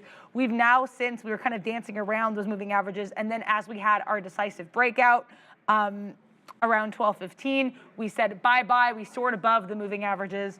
Also of note is, yeah, as you can see on the position board here, I exited Tesla at 237, and I'm smiling. I'm all smiles over here. I'm really happy with how this trade ended up going. And and this one was a little bit riskier too, because I did get in below VWAP and the moving averages instead of kind of waiting to see what we did above there. However, I do think, and I mentioned this briefly earlier too, I think my confidence in this trade was bolstered when we did see that decisive break above, right? So now we are out of Tesla, and I think thank you so much.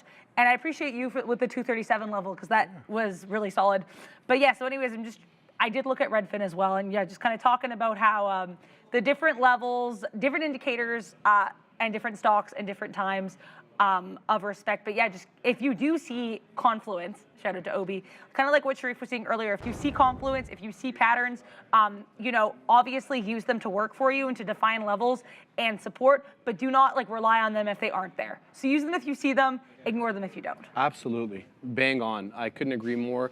And you're getting a lot of love there in the chat for that Tesla trade as well. You should. I didn't even see that. That was a hell of a trade. And I think you're really improved in your patience. Yeah, I was going to say, yeah, because this was hard to wait. But yeah, no, thank you. Yeah. You definitely, sometimes, you want it to materialize super quick so you can get the hell out of there and lock in the profits. But sometimes you just got to pack the patience. Yeah. All right. So simple moving averages we talked about. We talked about how, it's just the arithmetic mean between the amount of the closing prices for each value, and then you're adding them up together and then dividing by 14. Obviously, you're not doing any of this math. The software is doing it for you automatically at all times. But it is important to understand where it comes from and why people use it and what the difference is between the simple and the exponential, okay? So, with respect, yes. With respect to exponential now, let's get to that. Exponential moving average, like in this case over here. Okay, let me put in, what was I going to put? Let's put in Roku, because Roku's having itself a day. I don't want to keep my eye on this one. ROKU. And then maximize this. Yeah, Roku's had like a day and a half. Right? Not a bad look for it. You know, we could put other things like Shopify and stuff, but Roku. Okay. The exponential moving average gives more weight to recent prices in an attempt to make them more responsive to new information. Okay? To calculate the EMA, the simple moving average over a particular period is calculated first, and then a series of other inputs are made. Okay? What is the picture that I want to use? Okay, so the number of periods used. Oh, that's not the one. Sorry. Oh, two averages are also similar. I'm just trying to look for the exponential. There we go. Since EMAs place a higher weight on recent data than older data, they are more reactive to the latest price changes than SMAs are, which makes the results from the EMAs more timely and explains why the EMA is the preferred average among many traders, especially intraday traders. Okay. Traders with a short-term perspective may not care about which average is used, since the difference between the two average is usually a matter of mere cents, and that sometimes makes a difference, sometimes it doesn't. On the other hand, traders with a longer-term perspective should give more consideration to the average they use, because the values can vary by a few dollars, and that's the example I gave about Li Auto, how the exponential moving averages was a smidge above that simple one, which is enough of a price difference to ultimately prove influential on realized returns, especially when you're trading a large quantity of stocks, like several thousand shares. As with all technical indicators, though, there is only one type of average a trader can use to there is no one type of average that a trader can use to guarantee success. So you need to be cognizant of the difference, how you're able to use them intraday versus daily between the two. But what I really want to say is, this all becomes academic if you look at the chart and you notice that there's no respect between the instrument you're trading and the moving average in question. Okay? If there isn't, it's not going to be one of those ones that you're going to want to use, especially as level of support or resistance. Where it does possibly pose a potential use is in a trending system, when even though the moving average level is not being respected by the price action, in that case what you're looking for is a cross between a lower time frame moving average above a higher time frame moving average, case in point the 15 to 200, where you're looking for a buy signal. In trending markets, mechanical trading systems sometimes employ moving averages to help figure out when to buy and when to sell. And that is completely irrespective of whether the price is respecting that moving average. All they're looking for is the moving average to cross, either to the upside or to the downside. So I hope that helps. BlackBerry, Sharif Adira, hi.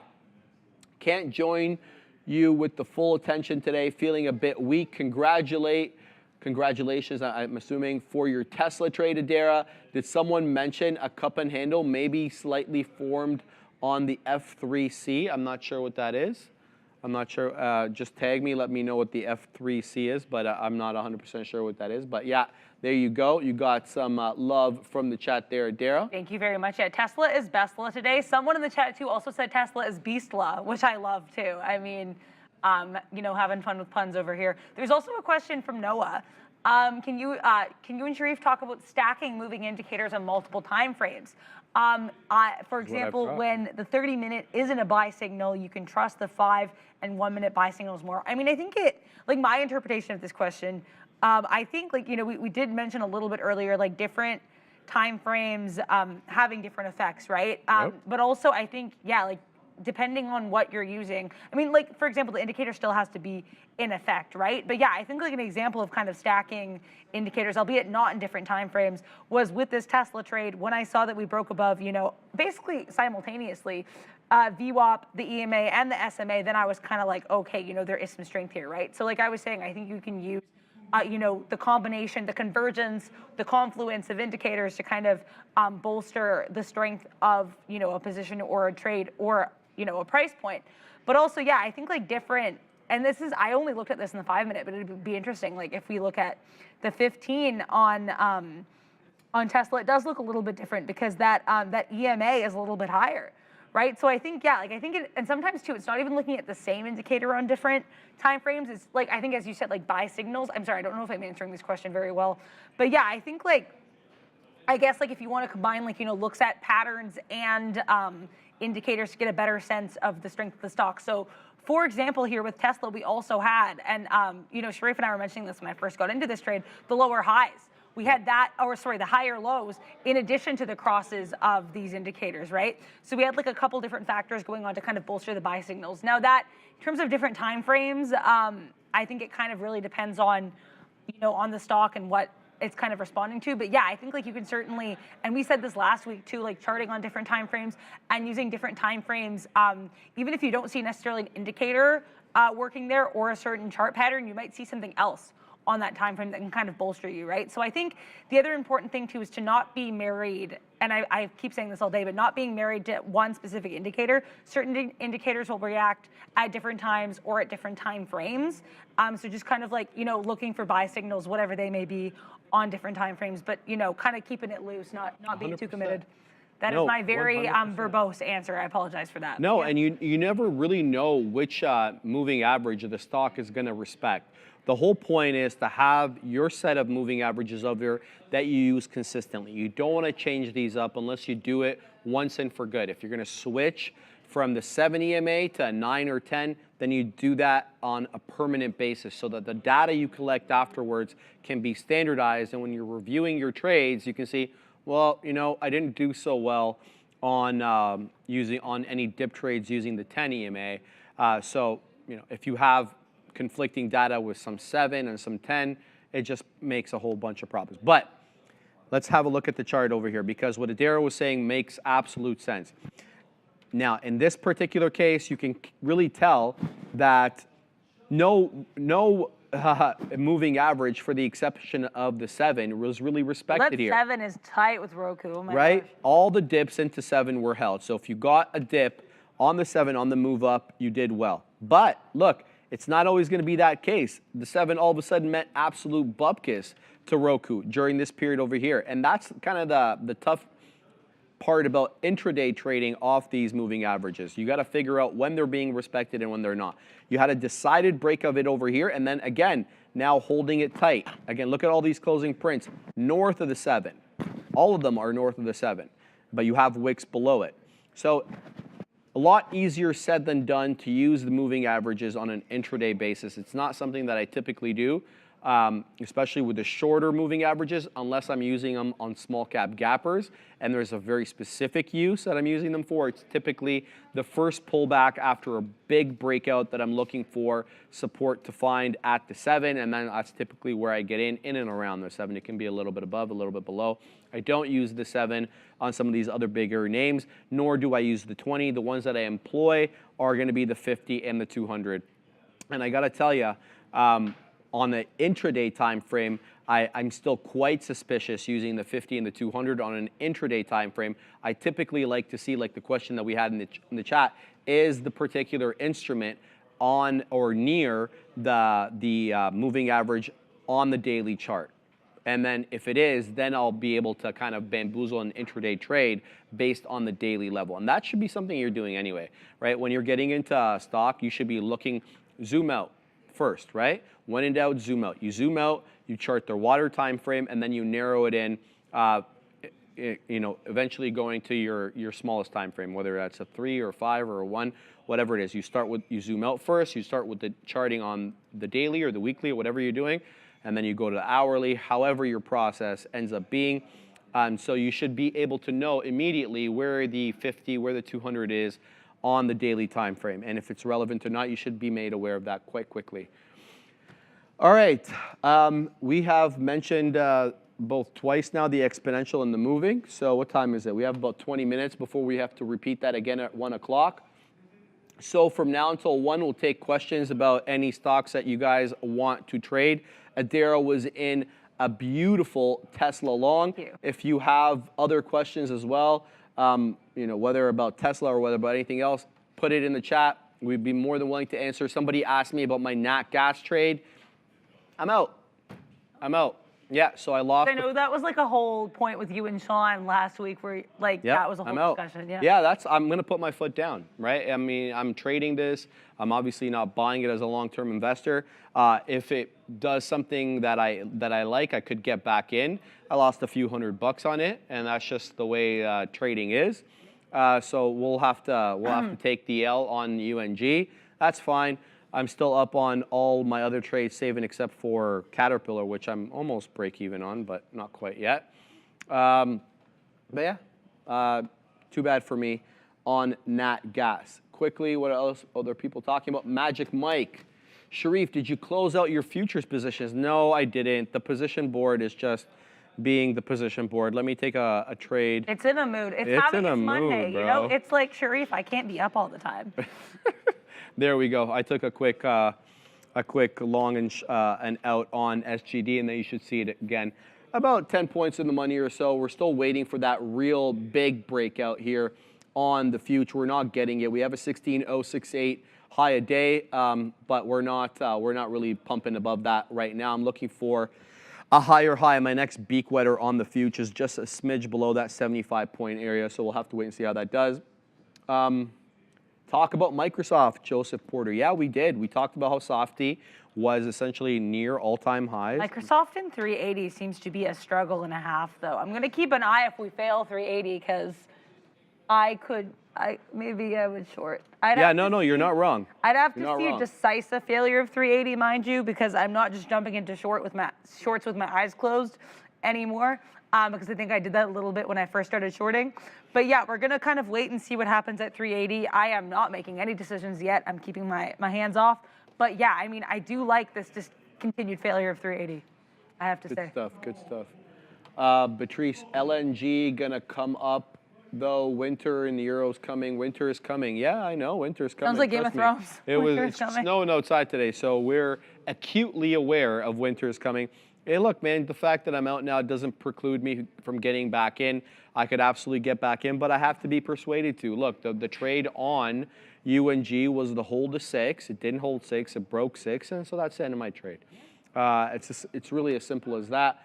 It's not about, dollar cost averaging competition, about who can DCA more and work their way out of an L. I'll just take the L. And I'll try to make up for it on a different trade. So taking less L's, making more M's. There you go, baby. A person I quote way too much here, 21 Savage. There you go. Right? Lolo, anyone thinking about NVIDIA 600 soon? LOL, 476 holding strong. I was gonna wait for 450, but it might not come. Need to hook this big fish. Yes, man. Look, I continue to believe in NVIDIA. I think 90% market share is nothing to sneeze at, especially for something growing as big as AI infrastructure. We know that this is probably the time where you're going to have the most growth in AI infrastructure growth because everybody's building out their data centers, and you have to make initial purchases. And so I don't know if we're going to have this type of buying in the future. Sure, you're going to have to upgrade your GPUs. They only have a lifespan of 2 or 3 years. So we'll obviously have continued buying from NVIDIA, but I don't know if we get continued buying at this rate and to justify this percentage beat that they keep having on earnings. So I don't think you're wrong. It's just really when does the bottom get pulled out? And we know there's a China headwind. So Mo wants me to look at Riot. Sure, why not? We'll have a look at Riot. Crypto was moving today. And Riot is, what is Riot doing right now? Not doing much right now. It's up 0.58. You have Coinbase up 4.5%. Mara is up 1 3/4. All the while, Bitcoin and ETH are down 1.4 and 2.84 respectively. But that doesn't really matter because the equity names are running. So I got no interest here on a trade on Riot. But what I will point out is the beauty with which it's holding the 7 EMA. Again, I'm telling you, I'm doing this as an ex post facto observation. I would not take this trade off the 7 EMA the way that I trade on Riot. I just don't do it like that, okay?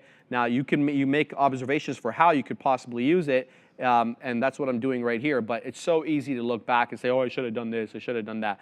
What I do like, though, is this daily close on Riot, because we're awfully close to it. This daily close was 12.02, and now we know that that was a clear level of resistance. We had an attempt over here to break 12.02. We failed. An attempt over here, it failed.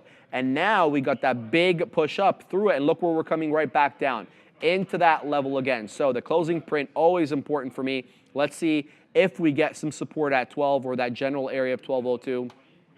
That will be interesting to see if that area of resistance flips as an area of support. We'll have to wait and see how that manifests. BlackBerry, Adara, Sharif, is silver spot showing an inverse head and shoulders from September to now on the one-day chart.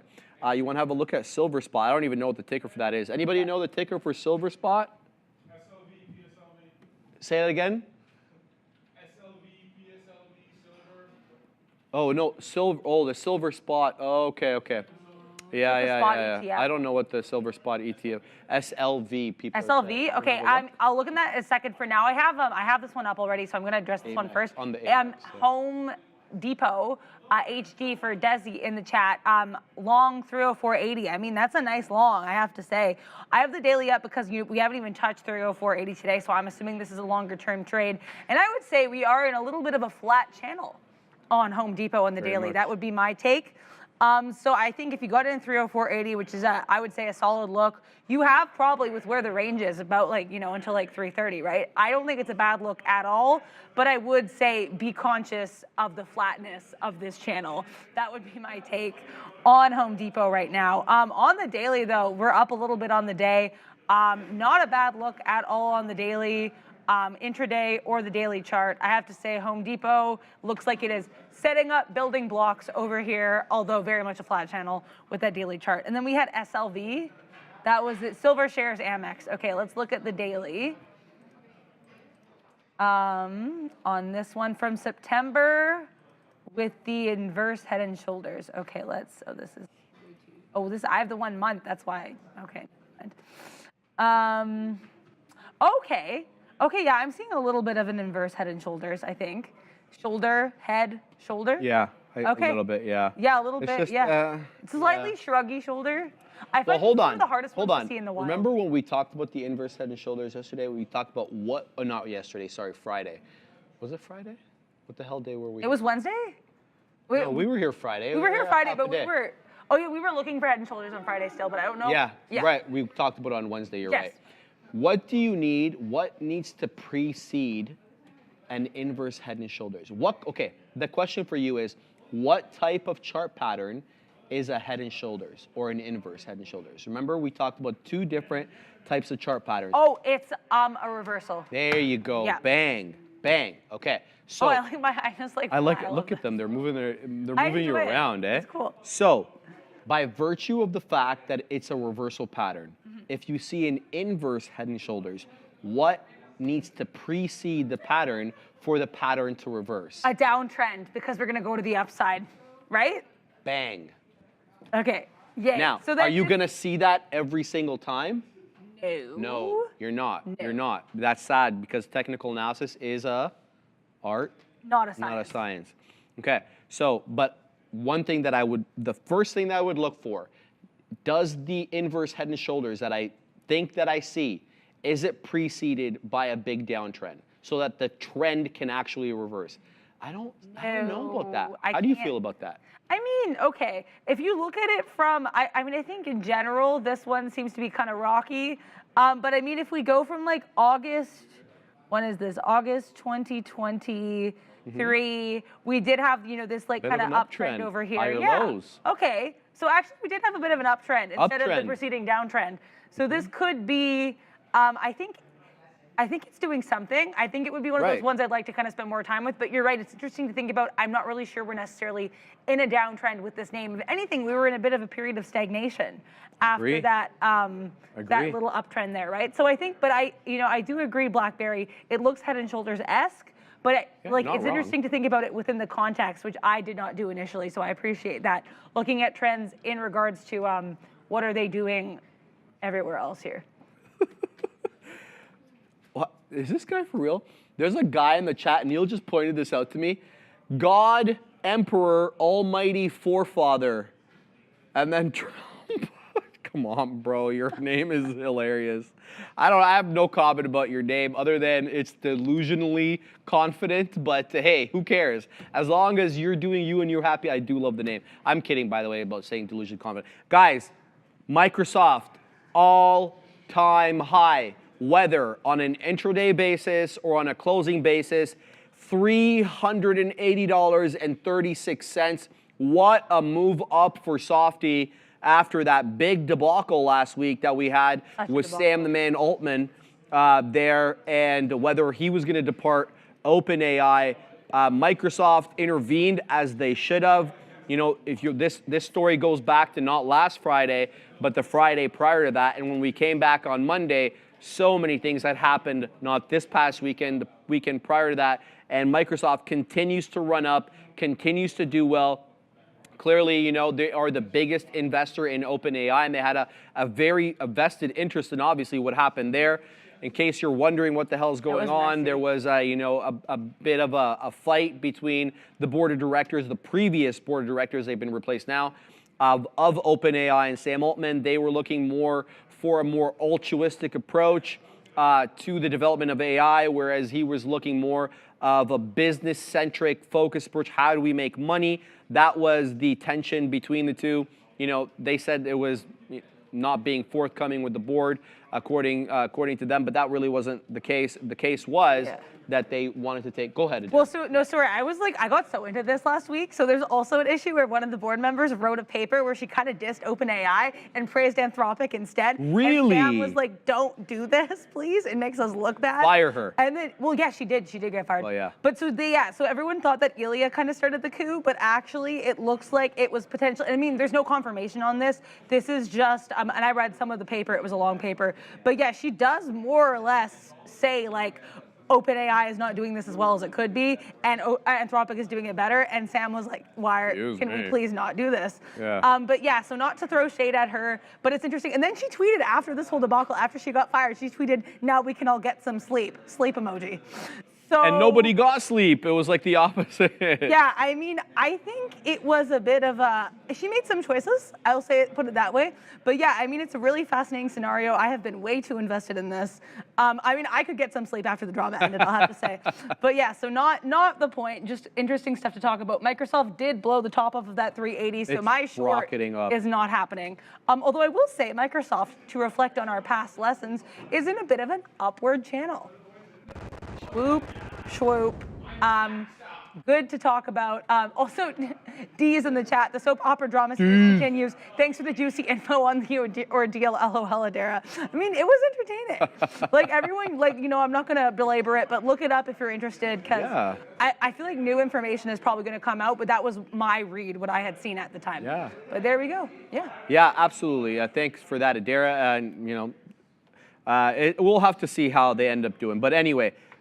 As we were talking, a new high a day for Microsoft now, 380.54. I gotta tell you, NVIDIA is rocketing up. So is Softy.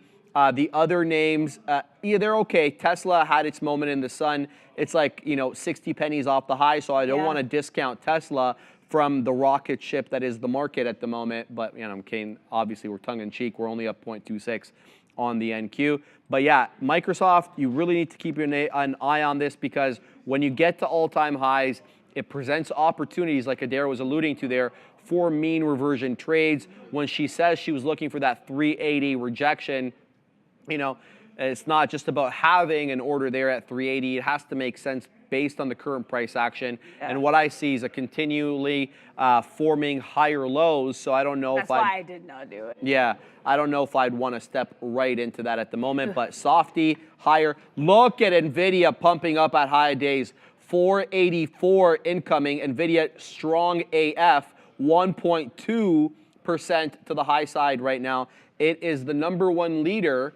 I believe, no, Amazon is 1.46 on AMZN, but I got to tell you, NVIDIA looks a lot stronger at the moment right now than Softy, which has been quite consolidative below that 149 area for the majority of the morning. But anyway, the futures trade that I've still got my beak wetter there at 75. Oh, nice. Looks like we got up to 71.25, but we are making higher lows on the future. So I am quite optimistic that my beak wetter here gets filled at 75 and we get a nice 20-point winner.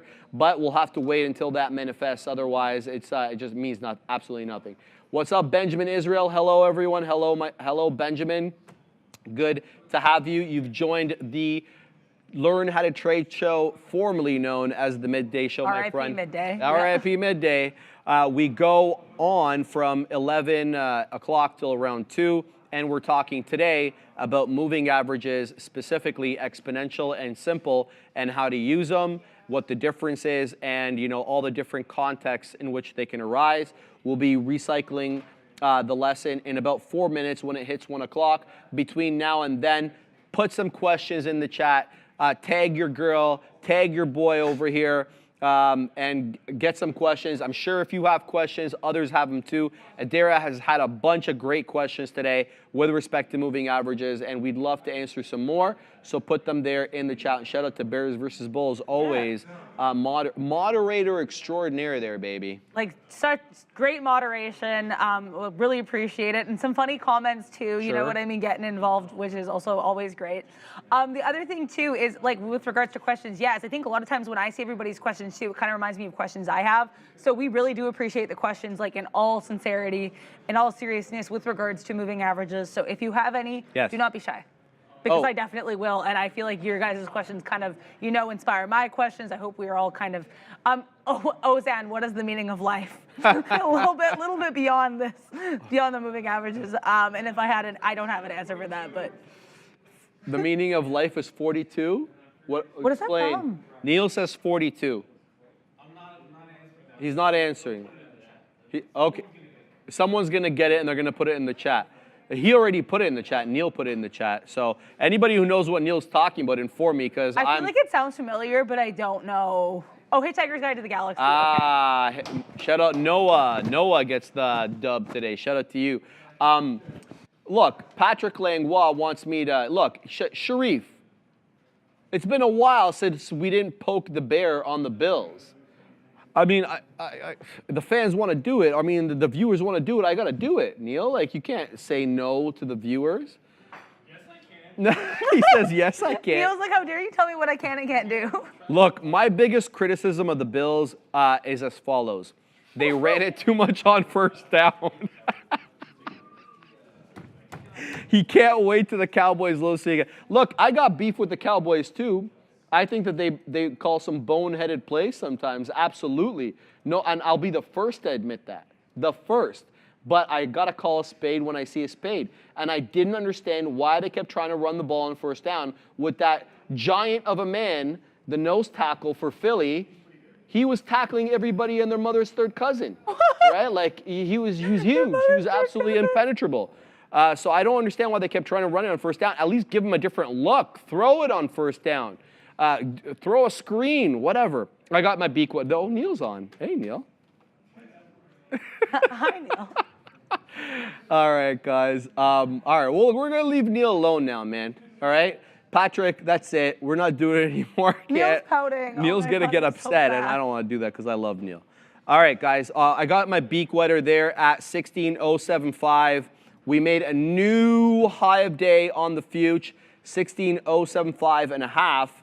As we continue to trend up, in case you're wondering why I got in this trade, I really want to make it clear because it's something that we see over and over and over again. Okay, here's the look. This is the opening range break, right? We make highs, we make lows, and it's all sporadic, and it doesn't seem like we have any direction, right? I mean, look at this candle over here. This is kind of like a very bearish candle, and then right after it, we get a very bullish candle, kind of a hammer candle. What I do see right off the bat was higher lows. So that's the first thing that I see. The second thing that I see is wicks into a particular level, 16,050. Not a level that I was ready or that I had predetermined to be of relevance, but the price action determined to me or told me that it was relevant. You get multiple wicks all into 16,050, all of which rejected. So if you were looking for a short between here and here from around 10.05 to around essentially 11, you were well within your right to look for that short because the wicks into 16,050 all sold off and all the closing prints were south of that. And then you got to move up into VWAP, but guess what? You got another higher low. So we move right back into that previous resistance level again, 16,050. What I waited for this time was to clear the level, and I waited to this candle over here. We cleared the level, we made a new high, and then we came back down into the level. And I said, yes, this is the time when I want to get in. I want to clear that obviously developed resistance level first, and then get a dip trade off it once the price action moves north. That doesn't mean that this is going to be a 100-point winner. It just means this is kind of the decision making or the factors that I took into consideration when making my decision about whether going more 20 points plus in the money at the moment with a couple of B quitters or 3 B quitters, sorry. And then as I look at some of these other Mag 7 chart patterns, look at Apple forming a bull flag here. It looks like it wants to break that 1950. Oh. You got MSFT all-time highs. You got Tesla looked weak earlier off that 232. It's at 237. You got Nvidia at high a day. So there's a nice confluence between these Mag 7 names and the future. And as I say that, it moves down 10 points, obviously. Oh, I think it's because we had there was an auction, I think. Oh, we didn't I should talk have thought about before I auction. got involved in. Dang it, that might be Eli trouble. Lilly long. Here, I got to get to the auction quickly here. All right, guys, the auction today, I didn't do any housekeeping, and that's my mistake. I'm sorry. We had the following auction at 1 o'clock. We had the 5-year note, and we had the 3-month. Oh, look at the futures pumping right back up there. Sorry, man, I had to digress for a second because we were making a big move down. Now I have to set up some beak wetters. I'm going to set up at the 10-point area at 84.5. Let's leave that one up there. So we had 2 auctions earlier at 11:30, 2-year and the 6 months. Both of them were met with, so the 2-year was met with higher demand, the 6-month was met with lower demand than the previous occasion. Okay. On the 5-year, I still haven't gotten any prints on the 5-year, but from the looks of how we're moving right now on the market, we're in the 80s, 16,082. I think that it can be safely interpreted that we are in a bullish position right now, as we are really close to me getting my beak wetter, and it looks like we're going to find some resistance around this 16,085. So I'll have to pack my patience a little bit here, but this is going to be a nice futures trade if we're able to get into that 16.1 area. We'll have to wait and see. Up 1/3% right now on the future Adira. Look at that. Yeah, I mean, I think quickly also because it kind of actually is related to this name definitely has some confluence. Sorry, Obi. Shout out to Obi. Right now with the EMAs and the SMA. So I want to talk about it. This Eli Lilly long. And I got in this because this was very much an upward channel. I waited till see a higher high here, a slightly higher high, and then I decided to get in on the dip. I'm in on the dip. I'm going to probably get out about $1 in if we break above this 596 because that will continue to be a higher high. And with the stuff like Eli Lilly, I don't like to be here too long because it will very much like be mad at you if you overstay your welcome. I enjoy trading like stuff like Eli Lilly and Netflix, but I trust it not at all. Like I actually find Netflix and Eli Lilly more stressful to trade than Stressla himself. I would actually make that argument because I find they're a lot harder to kind of predict. And the spreads can be insane. So yeah, so anyways, but the reason I bring up EMA and SMA here is because they have been hugging Nice. EMA and SMA they've been fitting like a glove all day, right? Like I got in right kind of around this EMA and SMA, which are basically neck and neck at this point. And then also, VWAP has been kind of less of a level for Eli Lilly after we had this decided drop below it. around 9:30, around when we opened. But also, it would be interesting to see, if I continue to kind of range play this, which, to be honest, if I continue trading Eli Lilly today, I probably will. It'll be interesting to see what we do at VWAP, because we've been making this slow setter step in the upward channel towards VWAP. I think VWAP could be a level for this name. But like we said, not all levels or indicators are going to be relevant at all times. In this case, though, Eli Lilly and those moving averages are besties for the time being. Yeah, so we're getting big moves up right now on Apple, on Tesla, on NVIDIA, on the futures, obviously. Even Google kind of woke up a little bit there. Softy still holding above 380, so it's a good look. Amazon wants 149, says B Leach. Yep, we're actually at 140 right now, 149, pardon me, on AMZN. But we'll get to that a little bit later now, as it is past 1 o'clock, Adira, and we have to circle back to the lesson of the day, which is moving averages, baby. So let's, Ram, are we able to go back to what our MA is? No? The Chilean nightmare says no. So we can't do it, baby. All right, understanding moving averages. Moving averages are calculated to identify the trend direction of a stock or to determine its support and resistance levels, okay? It is a trend following or lagging indicator because it is based on past prices. So 2 uses that we could use here. We're using the moving average to determine the trend of the stock. Is it trending up, sideways, or down? And it's possible other uses, as I'm being called here by an individual on my phone. Its other uses are to act as both support and resistance levels. Doesn't mean that it's going to do that on every time. As I've said multiple times, you have to look at how the particular instrument that you're trading is respecting that indicator, whether VWAP or otherwise. Is the moving average there acting as a level of support when the price gets to it? Is it rejecting or is it bouncing off that level? If it's not, there is no respect between that particular instrument and that moving average, and therefore you should not be relying on it, okay? So that you have to make that observation, and that often takes a lot of practice, okay? The longer the period for the moving average, the greater the lag. So you have to know that right away. For example, a 200-day moving average will have a much greater degree of lag than a 20-day moving average. That kind of goes without saying, because it contains prices for the past 200 days, all right? The 50 and the 200-day moving average figures are widely followed by investors and traders and are considered to be important trading signals. We've talked about that on the show. The 50 and the 200, whether using an exponential moving average or a simple moving average, they are important because, number one, they are looked at as credible areas of support and resistance, but there are also different mechanical trading systems that use them for buy and sell signals. Adira alluded to this earlier, the golden cross, which is basically when the 50-period moving average crosses the 200 from the south to the north side, and the death cross, when the 50 crosses the 200 from the north side to the south side, okay? And those are basically buy and sell signals that are being used by mechanical trading systems, usually at an institutional level. So that's what you need to know about what moving averages are. Investors may also choose different periods of varying lengths to calculate the moving average based on their trading objectives.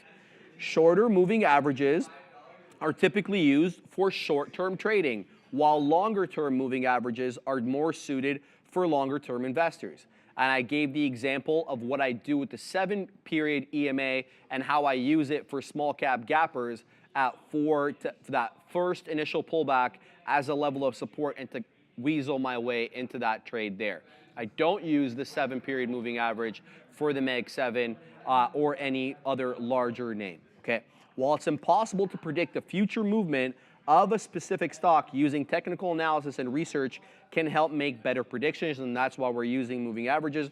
A rising moving average indicates that a security is in an uptrend, while a declining moving average indicates that it's in a downtrend. So if you're not going to use it as area or for support and resistance is what I mean for moving averages, then you can use it to determine trend, okay?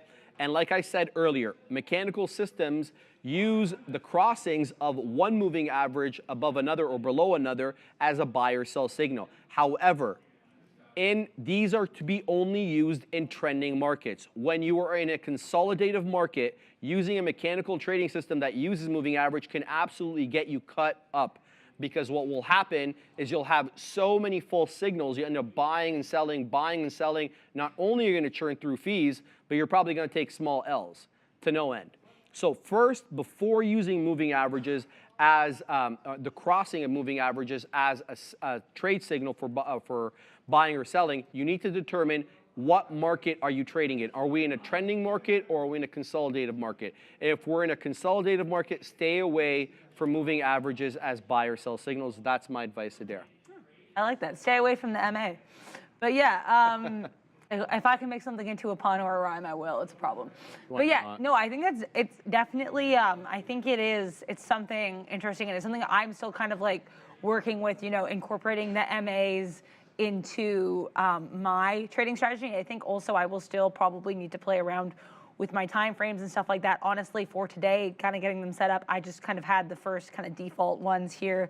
But yeah, it's interesting today, like I was mentioning earlier, not every stock is going to be relevant with every indicator. And I think that's a huge lesson. And that's when I learned massively with VWAP early on, where I kind of early on assumed, because I heard VWAP mentioned a lot, I knew it was important. I kind of assumed it was a be-all end-all for all stocks at all times. And it's like, sometimes like VWAP pre-market and Eli Lilly was certainly relevant. After 9:30, it has not been, right? We've been a lot kind of more dead, but right now I would say the moving averages are definitely an interesting one to watch for Eli Lilly. So I think indicators, don't marry yourself to the indicator, right? Like I guess wait kind of to see what it does. If you do see confluence or convergence there, then act on that. And like Sharif was mentioning earlier, if you see a pattern, don't ignore it. If you see an indicator moving, don't ignore it. But if you don't see one, don't force it. Do you know what I mean? You can't force a pattern. You can't force a trade. Do you know what I mean? Also, with regards to indicators being relevant at different times in the day, with regards to kind of VWAP and these moving averages, Tesla had this beautiful convergence. This is right where I got in when we crossed above both moving averages and the VWAP at the same time, right? So this was an example of indicators kind of working together beautifully. But you know what I mean? So this I enjoyed, but this is not, you're not always going to get this, right? So you really have to look at, in this case it was very blessed, but not all stocks are going to do that for you. So you have to wait and kind of pay attention. Don't assume what the move will be. Also, Jay Haas in the chat, Adara's favorite MA has to be the 21. That's hilarious. Yeah, earlier today he was like, SBX, can you do something for me? And I was like, I love that. Yeah, the chat's having a great time right now. There was also someone with the gas thing, pump it. Yeah. There as well too. Okay, shout out to you. I appreciate everybody in the chat having fun along with us here. But yeah, no. So I think the 21 joke got me. But yeah, the Tesla is a good example of how sometimes you can have conversions between all of these different indicators, but that's not always the case, right? So take advantage when you see stuff like this, but also be prepared that not every day or every time you try to trade, you're not going to necessarily going to see stuff like this kind of movement. No, I agree 100% on everything you just said there, Dara. Moving on, I'm looking for a beak weather here at 90. So we're doing real well on the future here, but I'm looking for some. First of all, right offhand, I'm expecting a major resistance level at that 16.1. All right, if we get to 16.1, but in anticipation of that, I'm going to wet my beak here at 90. But it's been a good hold so far. And especially after that auction, the market received that auction news quite well. So I don't know, I have a suspicion here that we continue to trend, but let the price action dictate. Put those resting orders out there in case you change your mind later. Lock in those profits, baby, lock in those profits. Sharif, do you have a session to teach fundamentals? Yes, can you teach me? Because I'm not a fundamental investor. Hold on. Maybe we'll bring on Alfred on the show. Should we bring on Alfred? Well, I just sat up in the chair for the first time today, so clearly I am interested. Look, guys, if we bring on Alfred, we're going to have to hide his identity, right? Because we can't just expose the man like this. He's a regular, he's a regular person. He doesn't want to be bothered by people on the street asking for trading advice. No, I'm kidding, guys. We're just joking. Maybe we'll bring on Alfred. He's an accountant by profession, and what he does is he trades based exclusively on fundamentals. He is a value investor, much like Warren Buffett is. He tries to, you know, kind of base his trading style on what Uncle Warren does. Obviously, you know, who can really do that in to full effect? But yeah, that's what he does. He looks for value in beat down names, and he's looking for specific things. I'm sure he can talk about that. Maybe we'll bring on Alfred to talk a little bit about that. All right. Quickly. Oh my here. God, yes. What? Yes. Oh, this is also wow. great because of the same bat time, same bat channel. That's fantastic. So I feel like this, like, further. That's Also, fan- Alfred in This the is my 60s favorite show. Batman of Yeah, all time. no, I grew up on this Batman because my Yeah. dad's a huge fan of the Adam name's West Howard Batman. West, right? Adam West. Adam West. Yeah, sorry, I met Howard him. West. I met him when I was like 10. Yeah? At a Comic Con. Yeah. I had the autograph like somewhere in, No my room way. in Winnipeg. Yeah, But Adam West is an OG, man. yeah, he was great as Batman, and that Alfred was like having a great time. Like Yeah, that was yeah. a great era of Batman, That was 1966. great. Man, Yeah. oh, that Batcave, man. And like That was a great They Batcave. moved the statue to get into the Yeah, thing. the head. Oh my God, the Oh, head so and funny. the giant red bat phone that doesn't That's look. not on TV anymore, is it? I don't really see it on There TV might be like anymore. reruns, but it's been like Maybe. it's been such a long time. But no, yeah, I love also the giant red bat phone that is so obvious and no one, like people go to that mansion. Remember the computer that he Oh, had there? And he would like put tips into the computer and the computer would spew out? That was the original AI, baby. Right? The that was the giant original piece of paper AI. that Robin would like read off of. Oh. It was hilarious. What Everyone was that? needs to watch the 1966 Batman show. Sorry, was guys, so good. we're reminiscing there. So But yeah, good. that is the Alfred. That is why this is funny. Yeah, Batman's love butler, it. Alfred. All right, guys, let's try to stay on topic. Tesla new high, says Shinobi. Everything is doing real well today, guys.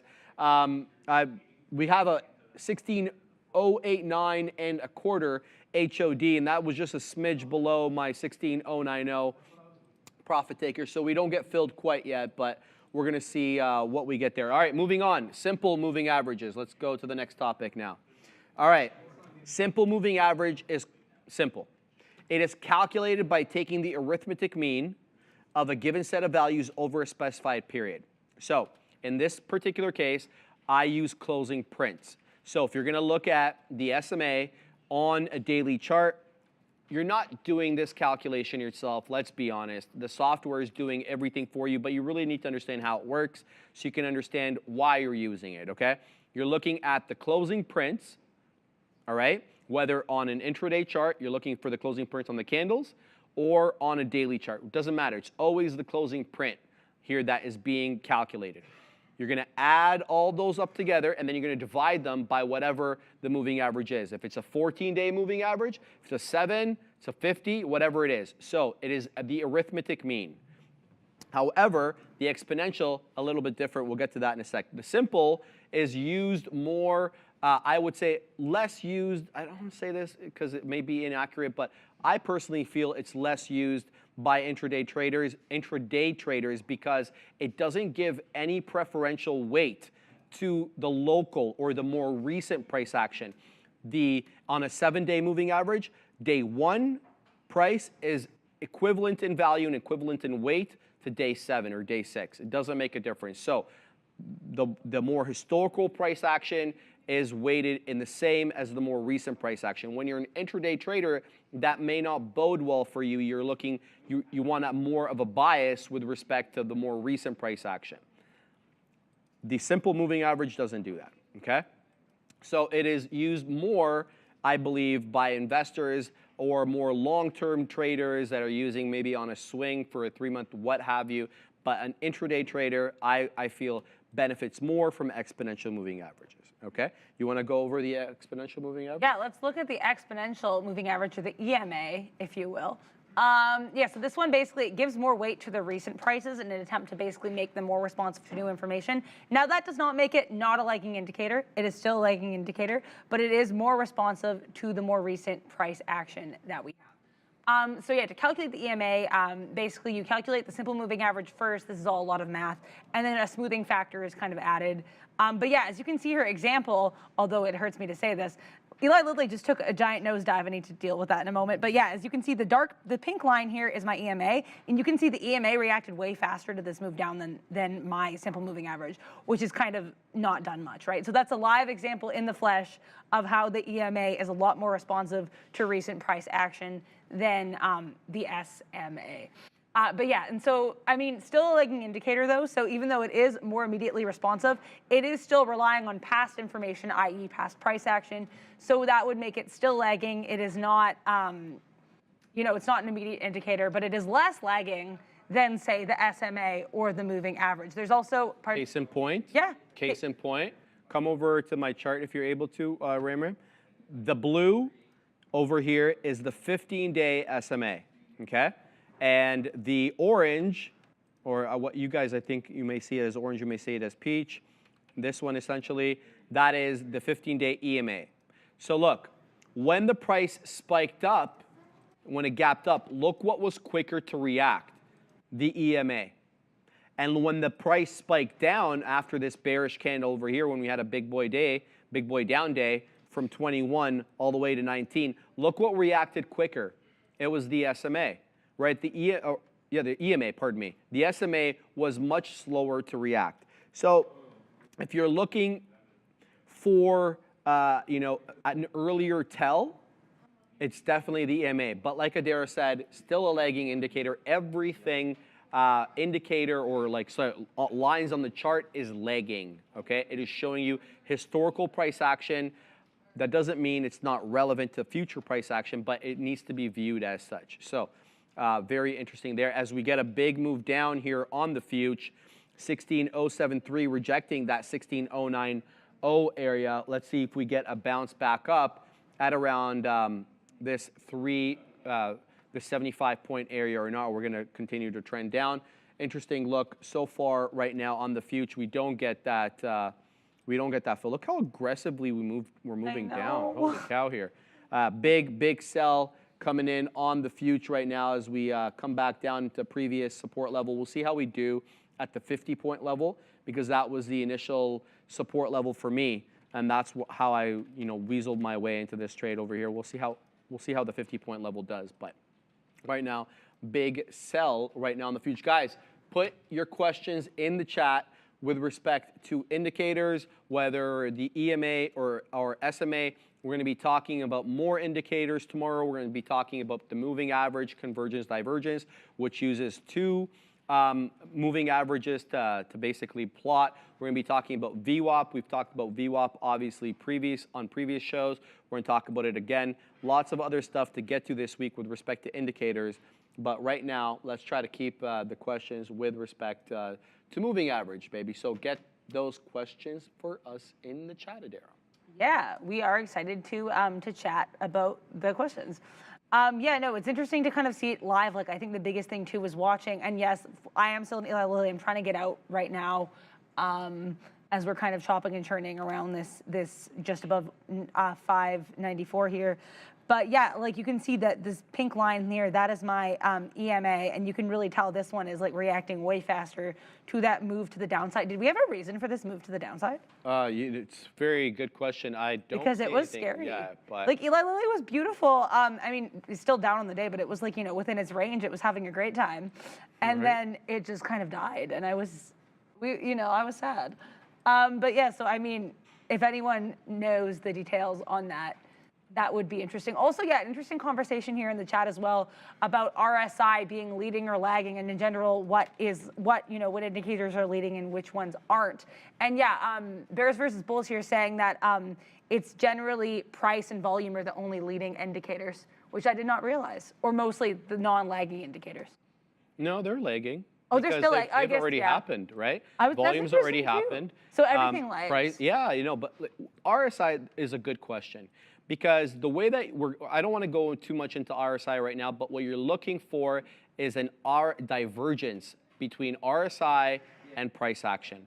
And so even though the actual data itself from the RSI is lagging because it's already happened, it's the indication that it's giving could be looked at as a leading indicator because you're looking for lower highs on the RSI crests, and you're looking for newer highs on the price action crest. And when you get that divergence between RSI crests and price action crests, then it could be kind of it could be an indicator of what could happen in the future, which is a big price downturn.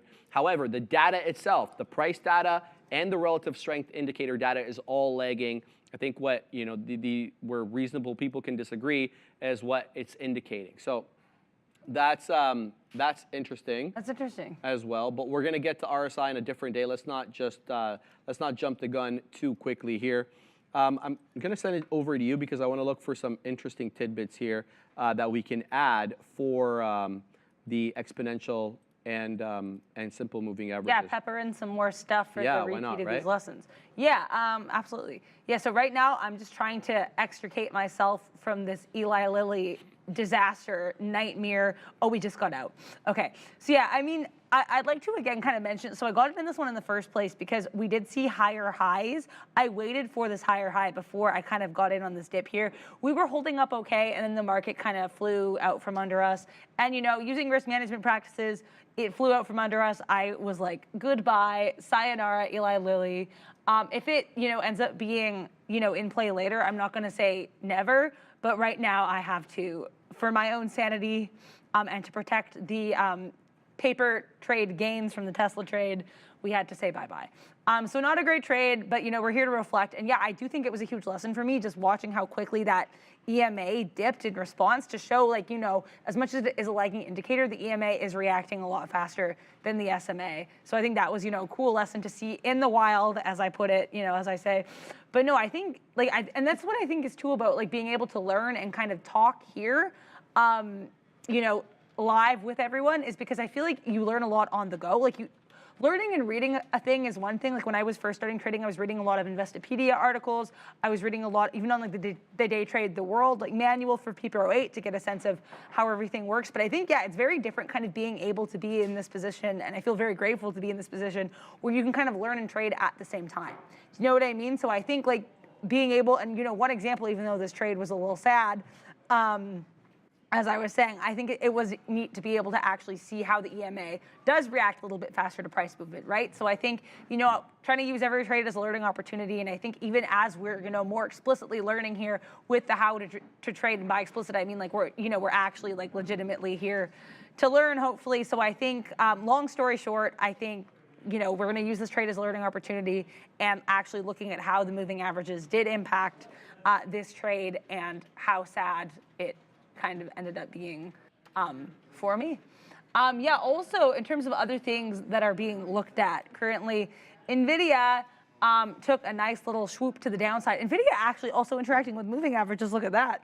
Did not even realize that till I came here to look at it just now. But yeah, we just flew below the EMA and the SMA. We'll see what we do here. I don't like that we're up over 1% on the day, but if we continue to see a failure here, I will keep my eyes peeled for a short, but I do not want to force it. That is, not the vibe right now. Microsoft also now coming back to, hang out around 380. Another one, just keeping an eye on these mega cap names. And again, another example, Microsoft, much like NVIDIA, failing below these moving averages right now. So yeah, keep an eye as the market fails for little opportunities and, confluence and convergence here with the moving averages. Okay. So one cross of the EMAs that we kept talking about is the golden cross, right? And the death cross. We've talked a little bit about those. So here is an example on Softy when the golden cross took place. So you know how Softy was in 2022. It was a really bad year, for all the Mag 7. And then January 2023 hit. And all of a sudden, the rocket ship kicked into gear. So we all heard about the October lows and the January reversal. Well, in January, the price of Microsoft, the low was 220, okay? And it never made a lower low than 220 in January, in 2023, okay? The lowest of the low there, over here, was that 220 print. However, if you were following a trend following system using moving average crossings, when would you have gotten in? Well, if you use the exponential, the cross happened over here, where the 50 EMA crosses the 200 EMA from the south to the north side, from the bottom to the top. That's what I'm talking about. That happened over here. And that happened late March. It happened March 22nd. So despite the fact that we were trending higher from January 1st on, you wouldn't have got an indicator, or sorry, you wouldn't have got the indication to buy from the crossing of the 50 above the 200, aka the golden cross, until March 22nd or March 23rd, really depending on what you're looking there. And the price around that time was all the way up here. It was in the 279. So you missed quite a bit. You missed that 220 bottom. It was literally $59 later that you got that cross. So you're going to give up a lot if you use these mechanical trading systems as buy and sell signals. In the same way that you gave up a lot of potential profit, you are from the bottom, you're going to do it at the top, because you're not going to get the death cross, which is the crossing of the 50 below the 200 from the north to the south side, until well after the price has made its high. So by definition, when you use these moving average indicators for buy and sell signals, you are giving up a lot from the bottom, and you're going to give up a lot from the top. And that's part of the game, and you have to be okay with that. And if you're going to start breaking your rules and getting out where you feel the top is, well, then you're not using the system. You're using the system as an influence, but not properly or in its entirety. Okay? So just keep that in mind. By definition, you're going to be missing out on quite a bit, both from the entry and from the exit on these mechanical trading systems. Harry Lou, Sharif, I'm a swing trader trying to learn day trading. Yeah, excellent, man. And really, it's kind of me the other way around. I'm trying to learn swing trading, right? Which is great. More arrows in the quiver, so to speak. I think Harry was asking about the bunching of moving averages in one particular location and what that could mean. I don't particularly know exactly what that means, nor have I, for example, look, they're bunching all around here. Come to the chart.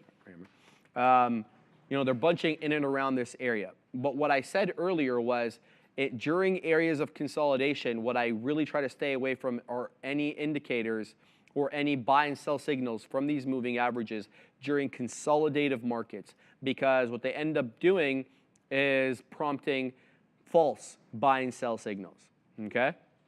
Because they cross each other so many times, especially the shorter term ones like the 7 and the 20, maybe not so much the 50 and the 200. You don't see them cross at any point after March 22nd, not quite yet, and not until Microsoft starts downtrending. We'll see when that happens. But yeah, so I don't really know exactly how to answer your question, Harry, unless you make it a bit more specific. But his question essentially was, for anybody that's wondering, but maybe can't answer it, what the bunching of moving averages at any one spot can indicate. I'm really inclined to say that it's probably a good area to look at support and resistance, especially if they're all in and around the same area. That would probably mean it's a very consolidative trend. If all the indicators are in and around that one area, that means they've been in and around that price for long enough that all the moving averages have kind of converged in that area. I don't know if that would be an interesting buy or sell signal for me, because that would really indicate a consolidative market. And then in a consolidative market, you really shouldn't be looking at moving averages. That's what oscillators are for. Oscillators are better used and more appropriate in markets of consolidation than are moving averages. So that, I just wanted to preface that real quick there. But we're not in a consolidating market at the moment. We are in a trending market because it's been a November to remember, baby. I still love that. That's a great, yes, November to remember. It has been. Here's what Harry was saying. Sharif, strongly trending stocks have moving averages that have separation. When moving, okay, I see what you're talking about, the space between them. I got it. When moving averages converge, it tends to indicate potential end of the trend. I see what you're saying. There's also another interesting area here where you measure the distance between the moving averages. And then if there is a far enough distance between, like, say, the 200 and the 50, that could be a sell signal for certain people who who maybe posit that the trend is getting extended. I'm not well versed in that area or that style of trading. I've read about it before. Essentially, again, just to reiterate, you measure the distance by, you take two standard moving averages and you keep them the same. And what you're looking for is expanded periods. So you take the mean, for example, and try to look at, well, what's the average distance between the 200 and the 50 on Microsoft in the 2-year period that I'm charting. And you assess it to be, let's just say, I'm giving you any random number, $10. And then at one point, you see the difference between the 200 and the 50 is $30.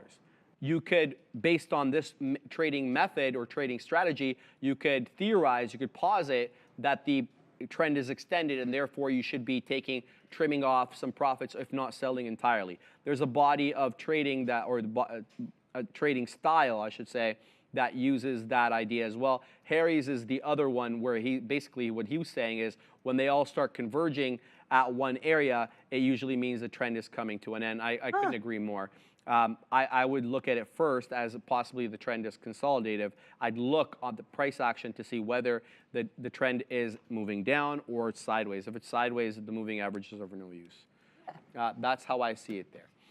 Looking at the chat here, any other questions? Yeah, there's a really good one from Manu here. Do you ever average down if you have a plan based on NA? What do we say about that? Well, he said if you have a plan, right? So I think he considered that in his question, which I appreciate. If you have a plan based on moving average, if so, when and how? I mean, I guess like it would really depend on. This is going to be my time to answer this, right? I mean, like it's kind of like what we were saying initially when we talked about risk management when dollar cost averaging first kind of came up with regards to having a plan. I mean, I think whatever metric or whatever indicator you're using to plan your entrance should be the same one you're using to plan your exit. That's what Sharif said to me. I think that is pretty valid. So I would say if you're using moving averages to plan your entrance, and if your plan involves moving averages and dollar cost averaging, then I would say, yeah, you could use it at that point, but don't just add it in all willy-nilly, right? So I don't know if this really answers your question. I would say like if you A, have a plan, and if you're B, already using moving averages to plan your trade. And like we said, not every indicator is going to be relevant to every stock at every time. So this definitely, I'm sure this will be like probably a pretty rare scenario where you're planning your entrances and exits with moving average in mind. But if that is the case, you know what I mean? I think it is kind of about, using, and I didn't really think about this until you brought it up during Risk Management Week, but I think it's something I think about a lot because I think it's a good point.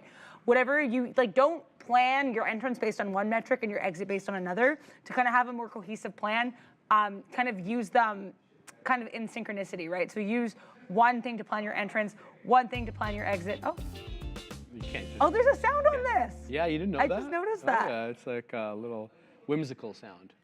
Yeah, because the words of the day are often whimsical words.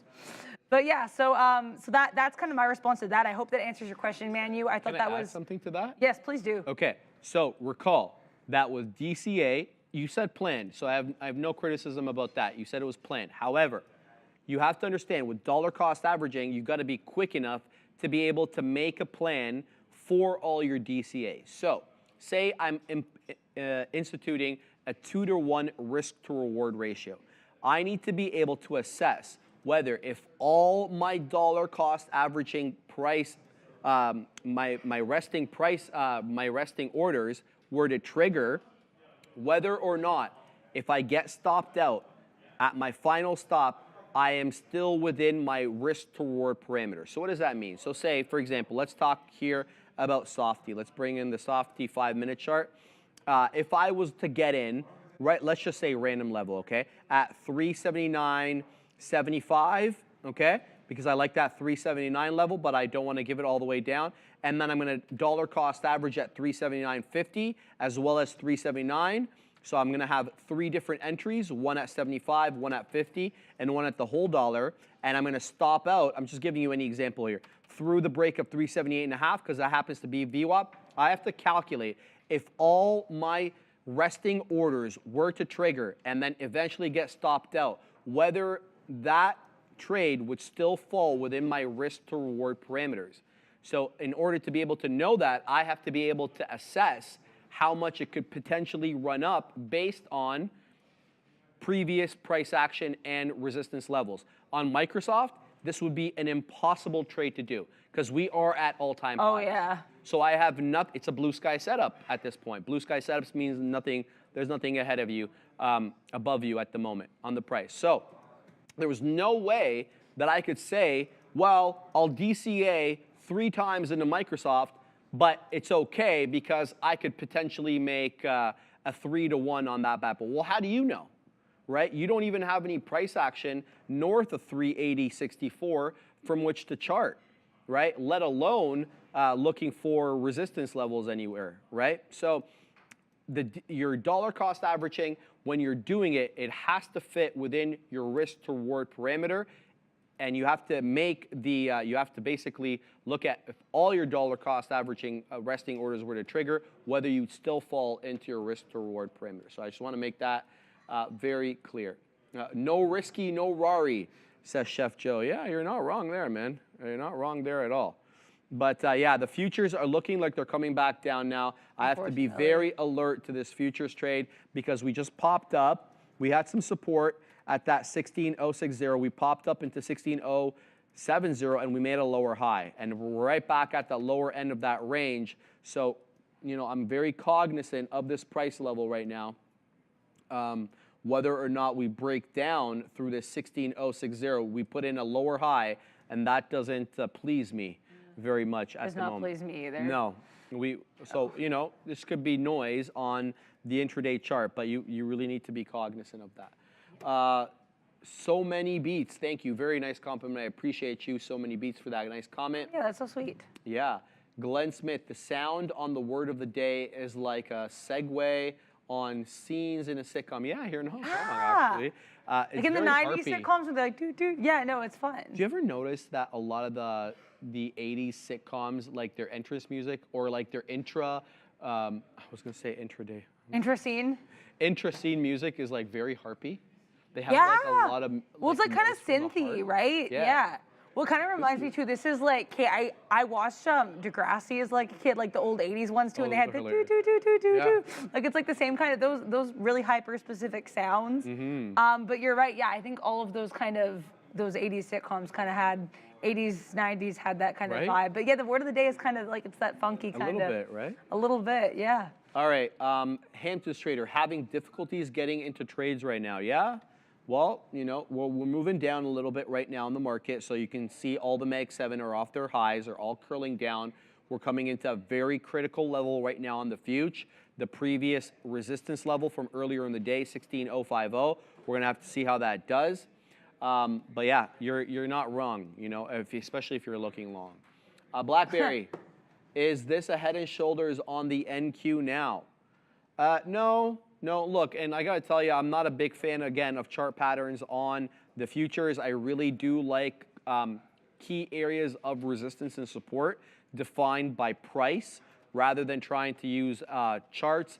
It's just a personal decision. I'm not saying that it's not valid if you do that, but me personally, I like to chart off the closing print, the day's high, the day's low, and a very clearly defined, you know, either support or resistance line on the daily chart. And you, just like that 16.050 today, have a look at that. Look how many times earlier in the morning we came into 16.050 only to reject. So to me, that level yells out at me, hey, I'm important, look at me. And that's kind of how I do the futures, but not so much on, you know, I use chart patterns on equities, not so much on the futures. All right. Big Boy wants me to try trading gold. I've never actually traded gold. Good day for gold today. It's up 13 bucks above that $2,000 level. We've been talking about that $2,000 level for a while now. It's at 2,013.5, so good look for gold on the day, up half a point. Hayden Punish. Anyone in the chat use Search Trader? Okay. Well, oh, that's what I want to do. Ah, okay, there we go. So I gotta send it to you because I gotta get something ready here. Yeah, absolutely. I mean, I can talk about So sometimes, this was a conversation that I had with Sharif earlier when I was on the midday about trusting your personality when you trade, and I think I should have been a heck of a lot scalpier on my little baby NVIDIA long. We had very few shares in this. There was so little at stake. As you can see, it was a part fill, and I decided let's make that the full fill. I canceled the rest of it. I was like, I don't want that much skin in the game. You know what I mean? And yeah, we got up to like 480, 450. I should have kept it there. I was like, because in my brain I was like, I wanted to see us do 485. That was my initial plan for the trade. Then I was kind of tempted to go out at 480, 450. I probably should have in this case. You know what I mean? Just in terms of like trusting my scalp mission. Alas, I did not. I got out when I saw this breakdown here. I did respect my risk to reward kind of parameter for myself, but I should have gotten out earlier. And I think part of it is again, like trusting your intuition sometimes for a trade. My intuition should have just been to get out at 480, 450. But we broke down really quickly, just kind of reacting to the scenario. If I continue to kind of see this support around this, just below this 484, I could be tempted to enter along again. I could be easily intrigued. If we break below this, I could be tempted or enticed into a short. I am very open-minded. I am waiting to see what the market tells me to do. All right, guys. We are brought to you by Benzinga Pro. Use the link in the description for Black Friday deals, the greatest deal of the year, including 75% off Benzinga Pro. Monthly subscriptions now as low as $49.25. The everything terminal for retail traders. Visit pro.benzinga.com and use the coupon code TTVNOV for November. So again, that's TTVNOV to save 75% off now. New subscribers only though, guys, and conditions do apply. And I know Adara uses Benzinga Pro to no end. That is kind of like your go-to there. For, would you believe it? You literally, bring it down to show them? It's up. Yeah, it's literally up right now. I'm not even like playing with you guys. It literally was just up at the front of my screen. That is how frequently I use Benzinga. And if I see something moving, maybe I want to trade it. I use it, when I work on the watch list in the morning. I do find it to be a helpful time. All right. So, yeah, big move down on the future. We're really close to that 16,050, guys. We're holding it for now. Any questions you have? Well, we have about 14 minutes left on the show. That's crazy. Whether with respect to any equities you want Adara and I to look at, or any comments or questions that you have with respect to the subject matter of today's lessons, moving average. Adara, go ahead. Oh no, I'm just kind of shrugging. Sorry. Yeah. Okay. All right. So yeah, make sure to tag us because only 14 minutes left on the show. Sean has the day off today in case you joined us late. It is the Obi, the one, the Kenobi. Obi once, twice, and thrice. He's on the ones and twos with Niels today at the big desk. So make sure to catch them at 2 o'clock as they take you into that closing show, closing hour into power hour trade. Should make for an interesting one given where we are right now in the future, especially if we can hold that 16.0.5. Yeah, the market's been level. wild. Yeah, guys, put in your questions in the chat. Adara and I only here for about 14 more minutes. How was everybody's weekend? Did everybody eat a lot? Any interesting stories, especially from the regulars here, that we can share on the air? Steve G wants thoughts on Paro. My stop is at 14.08. You want to have a look at PARA? Let's look at Paramount. Oh.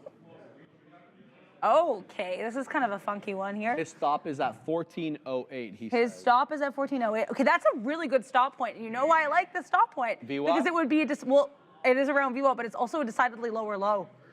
So I like it for two reasons, and that is, again, what we're talking about. Some indicators are not relevant for a stock. Paramount, and especially this 14.08 level. Steve, I love the stop level. I cannot stop gushing about it because you do have, you have the convergence of the lower low and VWAP. So it's like, if an indicator is going to be relevant on multiple levels, then it is, I think it is further of note. Also, I like this long because you have the higher highs, and you have hopefully, if this can kind of materialize, because this is making me a little nervous here, it would be Paramount for Paramount to make another higher low. You didn't.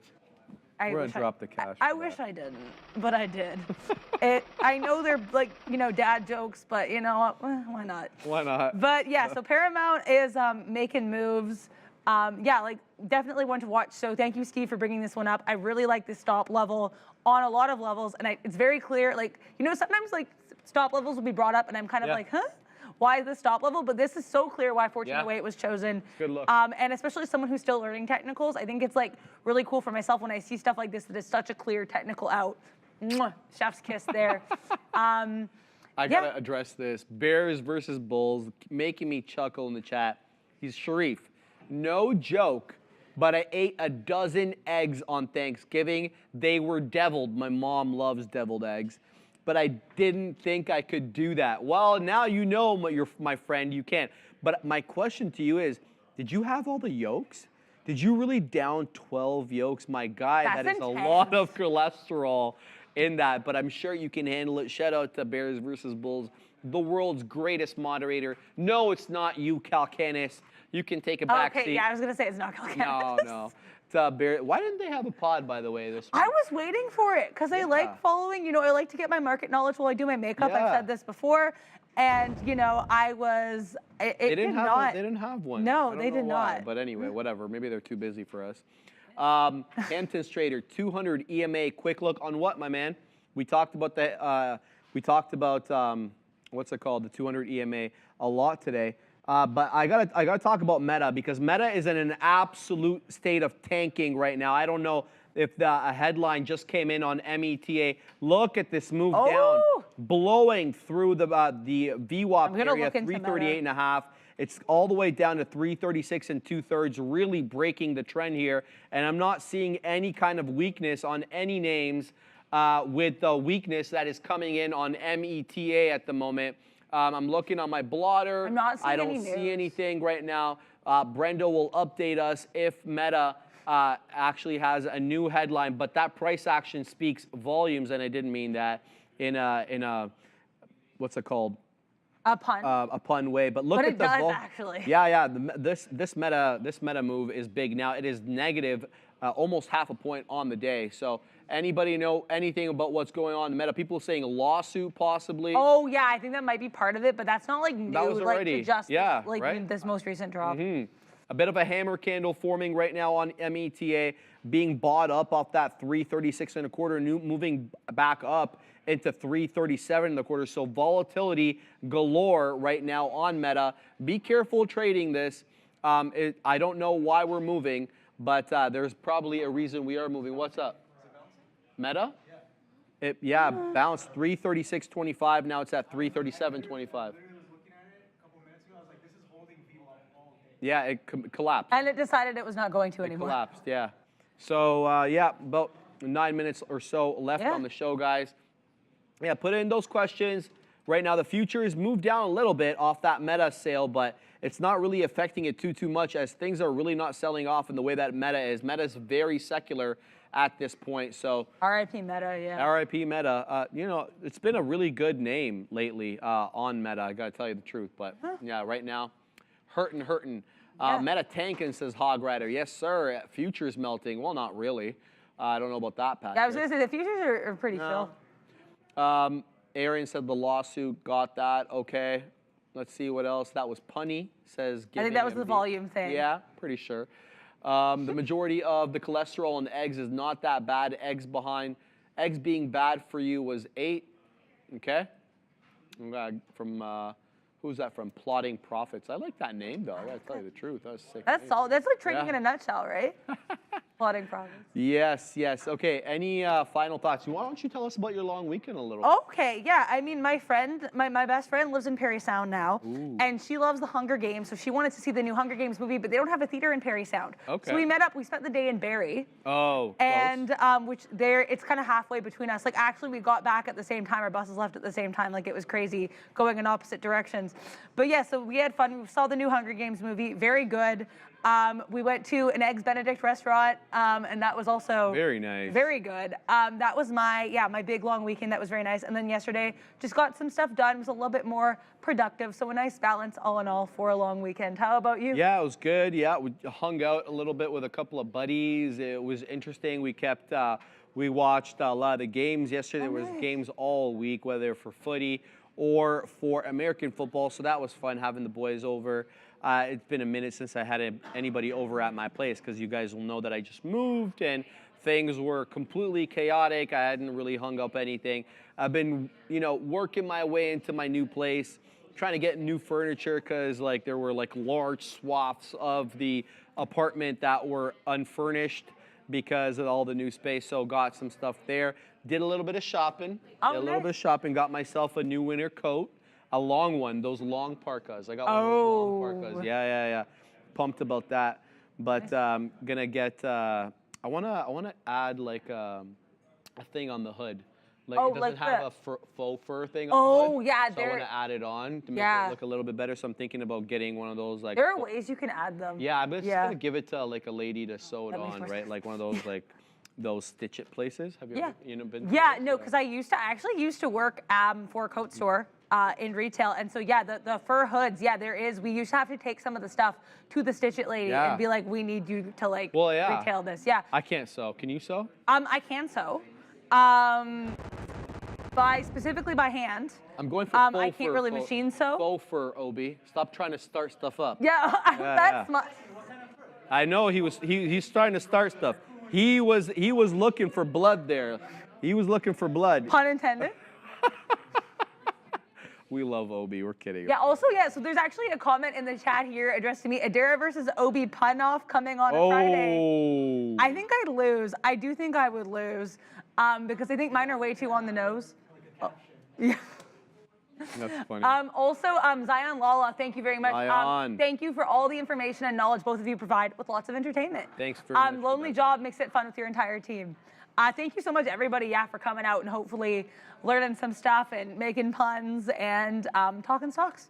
Hampton's Trader saying, I am tempted to hit the buy button on Meta. My friend, you've got a very nice doji candle there and it's an interesting candle on there because, we haven't gotten to candlestick patterns quite yet, but, oftentimes you'll see this referred to as a reversal candle, especially when preceded by a big move and you have a big bottom wick, a downward wick, much larger than the body in the upper wick. This is typically referred to as a reversal candle. It's not a hard and fast rule, and you shouldn't place too much emphasis or too much weight into one candle, but this is something to be aware of and then look for other confirming indicators. You could wait till the first 5-minute candle to make a new high. Green 5-minute candle will make a new high above that 337 2/3. You could wait for that confirmation. There's any number of things that you can do, but you would not be wrong, and you would not be out of, you would not be in the wrong to be looking long here on META. But it is a counter trend trade, and you're going to have to be careful of that. Now, as I talk about that, let me talk about this. We have now dipped below 16,050 on the future.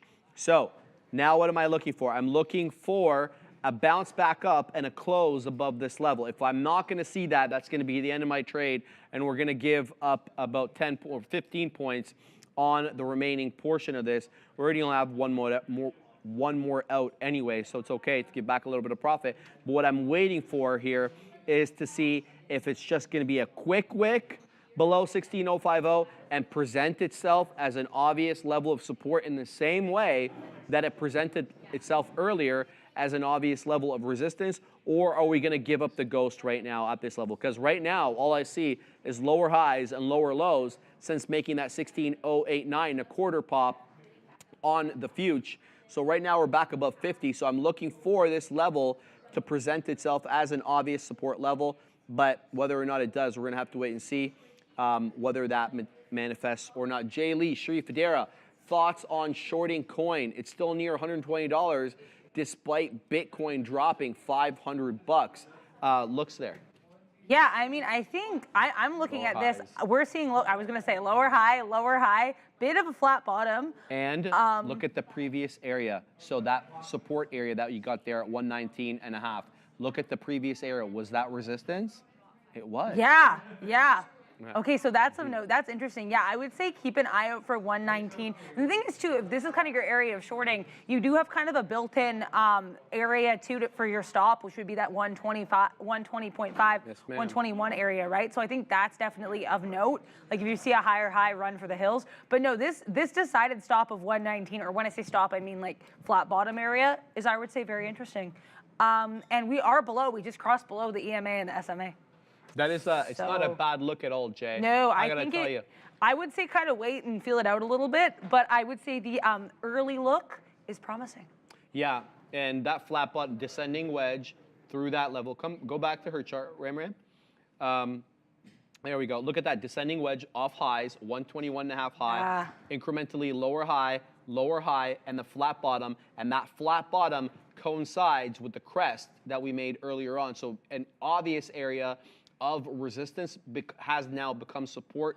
If you give up the ghost on that support, it could be a big move down. Shout out to you, Jay. Good call there. But what I would say is participate, don't anticipate, wait for the decided break. If that means leaving some money on the table or giving up some of the move, that's what it is, right? Yeah, I mean, I think it looks promising, but I would probably wait a bit. That being said, though, yeah, and you're right about the crest, too. Like, there's a lot of elements working together to make this look tasty. Absolutely. Got about 30, what do we got? 30 seconds left? What do we got? Yeah, 20 seconds left. So I'm going to give it to you because you're going to close it off. Why not? Well, thank you. I appreciate that. Yeah, I mean, I had a great day talking about moving averages with everybody. Hopefully everyone's excited about Indicators Week. Lots more to come for the rest of the week. For now, though, we will see you tomorrow. Same bat time, same bat channel. Brendo is at the big desk. Hey, guys, welcome back in. Yeah, 2 o'clock on a Monday afternoon here as we head towards the end of the day. It's been pretty flat. Both the S&P and the NASDAQ still kind of chopping around. Not a heck of a lot of action. A lot of economic data to come this week. A lot of Fed speakers to come this week. We're going to